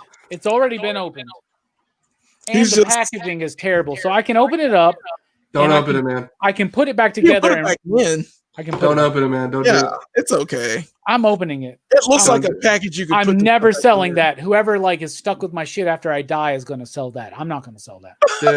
Dibs. And I don't give a shit about that, to be honest with you. So, as of right now, it'd be Creamsicle. He would just sell it for fucking fish. Nah, he just shit all over it. I can see him now sitting behind a desk, like hawking all your stuff. And then buying cans of tuna. Yeah, God, as a little ledger. because he's Can't fat. buy from that purchase. No, but that was my show and tell. I hope you enjoyed it. I got a movie. I had a comic book, Silver Age, Jack Kirby, Stanley Classic. Had a vintage Power Ranger that Strickland didn't even know that I had. And Dream Team 92, man. Cool stuff, buddy. Thank you. And You're a now, big Stanley guy too, so I know that cover means a lot to you. yeah, you know it. I got the Delaney said he was going to blow us all away this year. Oh, and my I'm biggest not blowing you all away. It's my just biggest thing for show and tell was this thing right here. It's very nice. It's Which very nice. I guarantee none of y'all have. Anyway, that's weird stretch. you piece of Delaney, show crap. and tell, you're up. Should grab All me right, one. well, A-hole. I have like 2 weeks worth of stuff, 2 or 3 weeks worth of stuff that I want to like share. All So right, whip it out, dude. here we go. The first thing is, of Yeah, course, just whip that shit out, get banned from Tinder. Yep. This is my Punisher. This is the Punisher on the bike. Nice. I don't have the bike on him because it's with my Ghost Rider. No, Ghost Rider that didn't come with a bike. He is so clean though. Look at his sword and his everything. He comes with the helmet. I even love the head that came with this. It's amazing. That's War of the Realms Punisher, man. Yeah. He gets that frost giant head or helmet. It's so clean. I love it. Oh, for a frost giant helmet, though. Yeah. Well, he looked like Because- Casey Jones. It's came from a with little baby. He came It's from like a little baby, Brooksy. you never know. Damn, the Punisher. All right. Yep. That's stone He's still- cold. He is stone cold, man. That was the bike that comes with it is amazing, but I don't like I said, it's already on my display. One of these days I will show you my displays. It will be the biggest show and tell I'll ever have. Yeah, I All need right. you to come pose all my figures too. Done. You let me know where they are and I'll pose them for you. Got All it. right. Next. Up, I went to Target randomly one day this Monday, and I got these lovely beauties. I Oh, got the nice. Casey Jones NECA figure along with the damaged What the fuck? the damaged foot soldier. As you can see, he's being held up by that one wire. But like he's Is that how also it's supposed to be? yeah, that's how it's supposed to be. Oh, okay. They're regular foot soldiers, but this one came damaged. He looked awesome. And then there's Casey Jones, and he comes with like a ton of weapons, like of course the bat and things, but he comes with like this hockey stick or something, or a lacrosse bat. And It's there a was hockey stick, Delaney. It's It's a a fucking No. hockey stick. dude. this is a hockey stick. This is what he comes with. That's Yeah, also a like- hockey stick. like Then. the- Bro. It's like a goalie stick, man. Believe it or Yeah. not, young man, you can have multiple hockey sticks. I don't know hockey. Come on. You got to know what a crumpet is to know what cricket is. Cricket is. But he comes with this. He also comes with a cricket. No, not this one. But okay, yeah, these are pretty nice to me. I love these. Next, there's so much. But on the same note, I also got the Walmart exclusive Casey Jones with That's Raphael. a weird stretch. Very cool. Oh, Yeah. that is cool. I got them both. I got hooked up by both, but I'll show you Casey Jones first. You got to know what a crumpet is to know what cricket is. Yep. Oh God. But he comes with a ton more weapons. He comes with this, I guess, goalie stick, and then he comes with a cricket bat, and he comes with a golf club, which is pretty cool. I can't. Okay. And then, of course, the other Is that a 5 hockey iron? stick. But he was pretty awesome. I don't know what these. Does the I think mask that's come a 5 off? iron. No, because they didn't. I think Elias Cotillas did not give them the lightness rights until later, so he's probably going to get another figure with his face on it. Dope. So then there's that, and then of Where course, you going? I'm not That'd be- finished with you. That'll be the 2-pack where he's making out with April O'Neil. yeah, Man, I'll And pay then- double the price for that. I would get that. I get that solidly. But then Weird there's stretch. Raphael. Raphael, it looks. What's he awesome. looking like if you take that trench coat off, man? He looks like the regular Raphael. You want to see? What's But- in the? Whoa, whoa, dude! This is a family channel, man. Whoa, dude. I showed you turtle junk. But yeah. All right, so those are my turtles. Next, to piggyback off of what Brooks showed earlier, I'll show off my Skeletor. Who's Brooks? And I gave him he's the Lego Maniac. Lego Maniac on TikTok. He's got the biggest channel. That's right. He comes with the Polaris energy thing for his magic. That's Doctor Strange's magic. Yep. And then, well, there are tons of them. There are tons of magic things. But this one was from Polaris. Then I got Beastman. Pretty cool. I like the little whip. Kind of got a weird smile to him, man. Yeah, his face looks weird. Like, what is up with that? Yeah, I don't know. I have no idea. And then I got- what the fuck? Yeah, and then I got Neon-esque. Then I got Evil Lyn. That's a nice Dude. looking figure. And Evil Lyn is amazing. It's basically the Tila body, Yeah. which is awesome anyway. But Believe yeah, it or not, young man, it was back in the 80s too. yeah. I don't like the skin tone though for some reason, but I love that yellow skin. Dude, Oh, Bill, we you're did. gonna get canceled. I love that yellow skin. Cancel culture. And then of course Tila. Nice. That's the best looking one, dude. This is the best looking Tila they've ever made. Awesome. I'm so glad I found this. I just want you to watch Brooks drooling real quick. This Tila is amazing. Look at now. Listen, Brooks. I got lucky. This happened Sunday. I happened to stumble upon Skeletor. I just got lucky that I managed to find him. And they were everywhere. They were everywhere on Sunday. Oh, And look at the puppy. Look at the puppy. That puppy. Brooks wins show and tell. There you go. Hey, what's up? He brought a live animal. And I got Man in Arms, and finally I can do this to Man in Arms, where He's smelling his own mask. farts. Is that what No, he's doing? that's his mask, man. That's his mask that he hides behind sometimes. Yeah, it's still cool. I love that. Everybody loves the smell of their own brand. And of course, Their own beef. I've got He-Man and Battle Bro, Cat. you did not find that shit at a Target. You bought that shit online for This like is double the all price. Walmart. You know it. Nope, got all these. There at ain't no Walmart. way you found all that shit at Walmart. I had one Hitman Horton to help me out with these. I doubt it. He never helped me. Hitman Horton found all these for me on a Sunday. I bought all these on Sunday. What a weird stretch. Sunday. Sunday. Sunday. No, I'm just kidding. Well, not finally. Not Now, finally. I hear they're finally starting to hit shelves, so that's really cool. Yeah, they are hitting shelves. And then Oh, I got you got the fucking Prince so Adam. here's what's bullshit. That was a part of the goddamn just the normal thing, right? Now you're gonna have to buy the second part to put it together. That's the sky Yeah. cycle, but it's part of the Sky whole like Cycle, but it needs a battle ram. But Yeah, they the don't battle have ram. a battle ram yet. They don't have a battle Yeah. ram yet. they're gonna make you pay double for that, brother. Probably. Yeah, But this is awesome. It comes with its own stand. that's cool. There is. That's And, really cool. Are they It just gives redoing you- all of them? Yeah, they're redoing all of them, pretty much.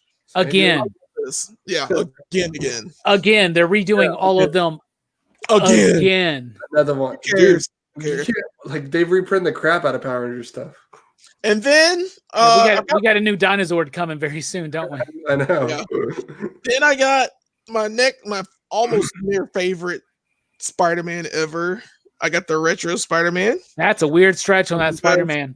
These came online for the webbing, but I love this Spider-Man. This is the multi-posable best Spider-Man retro figure they've ever made. And I got him. I love that, Fable. I'll buy all my figures on Sunday, man. Brooks would have been there tomorrow. Yeah. Brooks, pay attention. Yeah. Mike said South Parkway Walmart had them all on an end. Yeah, so I was like, man, they're gonna keep making them, dude. Like, did I miss them? Maybe. No, they're you can get all of them. Listen, over time, they're gonna do Walmart, but then they're gonna openly release all of these. So you're gonna get all these figures coming out. They're gonna come from everywhere. So you'll see, you'll find it. You'll find it.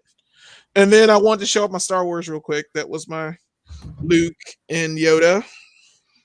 I can't get him to do the handstand. I was trying really hard and it failed. But I like that figure, that Black Series figure. You know why he failed? Because he didn't believe it. I could be your backpack. And then, of course, also one more to piggyback off on him. I told you I had a lot. I have my strong guy that I finally got together. So I'm super excited about this bad boy. Very cool. He finishes my X Factor. Yeah, everybody. I have everybody. Joe Quesada, fucking strong guy, man. Yeah. Tiny feet. Tiny feet is perfect. Oh God, I don't know where my camera is. Rob Liefeld character. Yeah. Nah, man. Yeah. Well, maybe, but it was Joe Quesada that drew him in X Factor. All right, and then finally, God damn, Delaney. This is the last stuff. You don't win with just quantity, just so you know. Nobody beats the dream team, baby. 2 weeks. I was going to do this before, but finally, I got figures online that were my childhood favorites. I was one of those kids that liked the generic toys. When people give you generic toys, I was like, oh, these are awesome. People throw them away. But this was my favorite toy as a kid, like in general, like of all time for me. And it's called the Laser Force. Nice. You got these at Walmart for it came in a 2-pack, but it's this car. And I found it on eBay for super cheap. There are 3 vehicles, and I can only find 2 of them. So this is the first one. I even named them. This one I called Laser 1. And it has an onboard computer named Conrad. I had a whole thing. About this, man. And I never had to save this shit for your fucking indie comic pitch, man. Yeah. I was gonna totally make a whole series about the Laser Force and how they saved the world from these evil aliens. The evil aliens, and I didn't have any evil aliens. I just pretended that they were there. But then the other one, I couldn't find all 3. I only found 2 of them, like I said. So the other one is the ship. Those look so dope, man. Yeah, man. It comes with the guns and everything. But these came out years ago, and they, of course, open. You can put the figures inside. And it's so well detailed for being a generic toy. And it's like for 3 3/4 inch, right? Yeah, for 3 3/4 inch figures. Nice, man. And I loved it. The fact I found them online for cheap. You got to get a Guile and a Blanca from that G.I. Joe Street Fighter series. That would be put them in there. That would be nice. And I'm going to find all of them, but they have the guns. Everything works. All the stickers are on them. Those are cool. But the third one is like a tank. And I called this Condor when I was a kid. I was like, this is a Condor, and it was the transport vehicle, so it has the little sled stuff. So I would hang figures from it or hang little strings. That shit works in the snow too, doesn't it? Yeah, it's snowy. But then the third one was a tank, and I called it Tankster. I lost Tankster, so original. I know. I didn't know what to do with it. I was a kid. Jetster. So it was Conrad, Laser 1, powered by Conrad, Condor, and Tankster. And I played it with all of them until they broke. And then I lost them all. And I was very sad.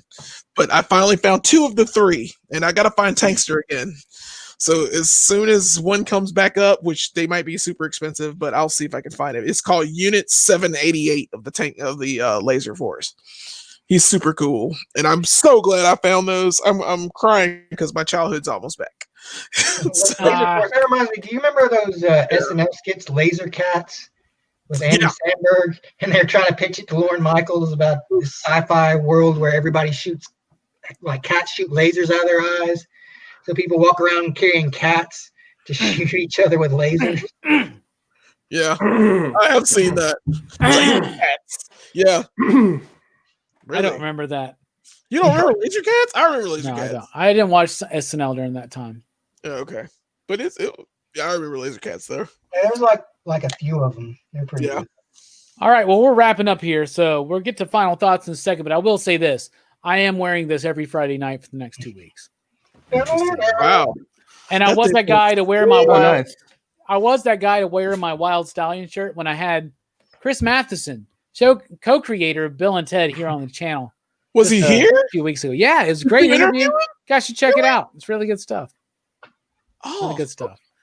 All right, so it's a troubled world we live in because the toy market's in a complete disarray right now. Jelani, final thoughts. And that's the only reason. Let's see. Fuck Target. Rest in peace, Hollywood 18. Rest in peace, Mark. Everybody, just please stay safe. Our mental health is all we have. So I want us to I know I want to be serious, but I want us to take care of ourselves, make sure that we tell each other that we love each other as much as we can and hold each other together. And if so you see someone fall or you see something, say something to them. Please help them out. Yeah, help them out. And that's all I got to say, man. Just love yourselves and just, be the best you can be and be excellent to each other and party on. Hell yeah. Brooks is like, damn, that's what I was about to say. Jay Strick, final thoughts. Final thoughts. And follow that up. You beautiful babes from England who have traveled through time. Will you go to prom with us in San Dimas? We will have the most triumphant time. Yeah, dude. Yeah, dude. He rhymed time with time. Very good, very good. Brooks, final thoughts. Be excellent to each other and party on. I love how he stuck with it, even though Jelani already said it. So I'll just say this. You are better than you think you are. And you can do more than you think you can do. So just do it. And you can do it with our help. And we can do it with your help. So thank you so much for your support of the PCP Army. And let's all shine and be bright like the 92 Dream Team, baby. The best basketball team ever assembled. And go Lakers, baby. Go Lakers. And San Dimas High School football rocks.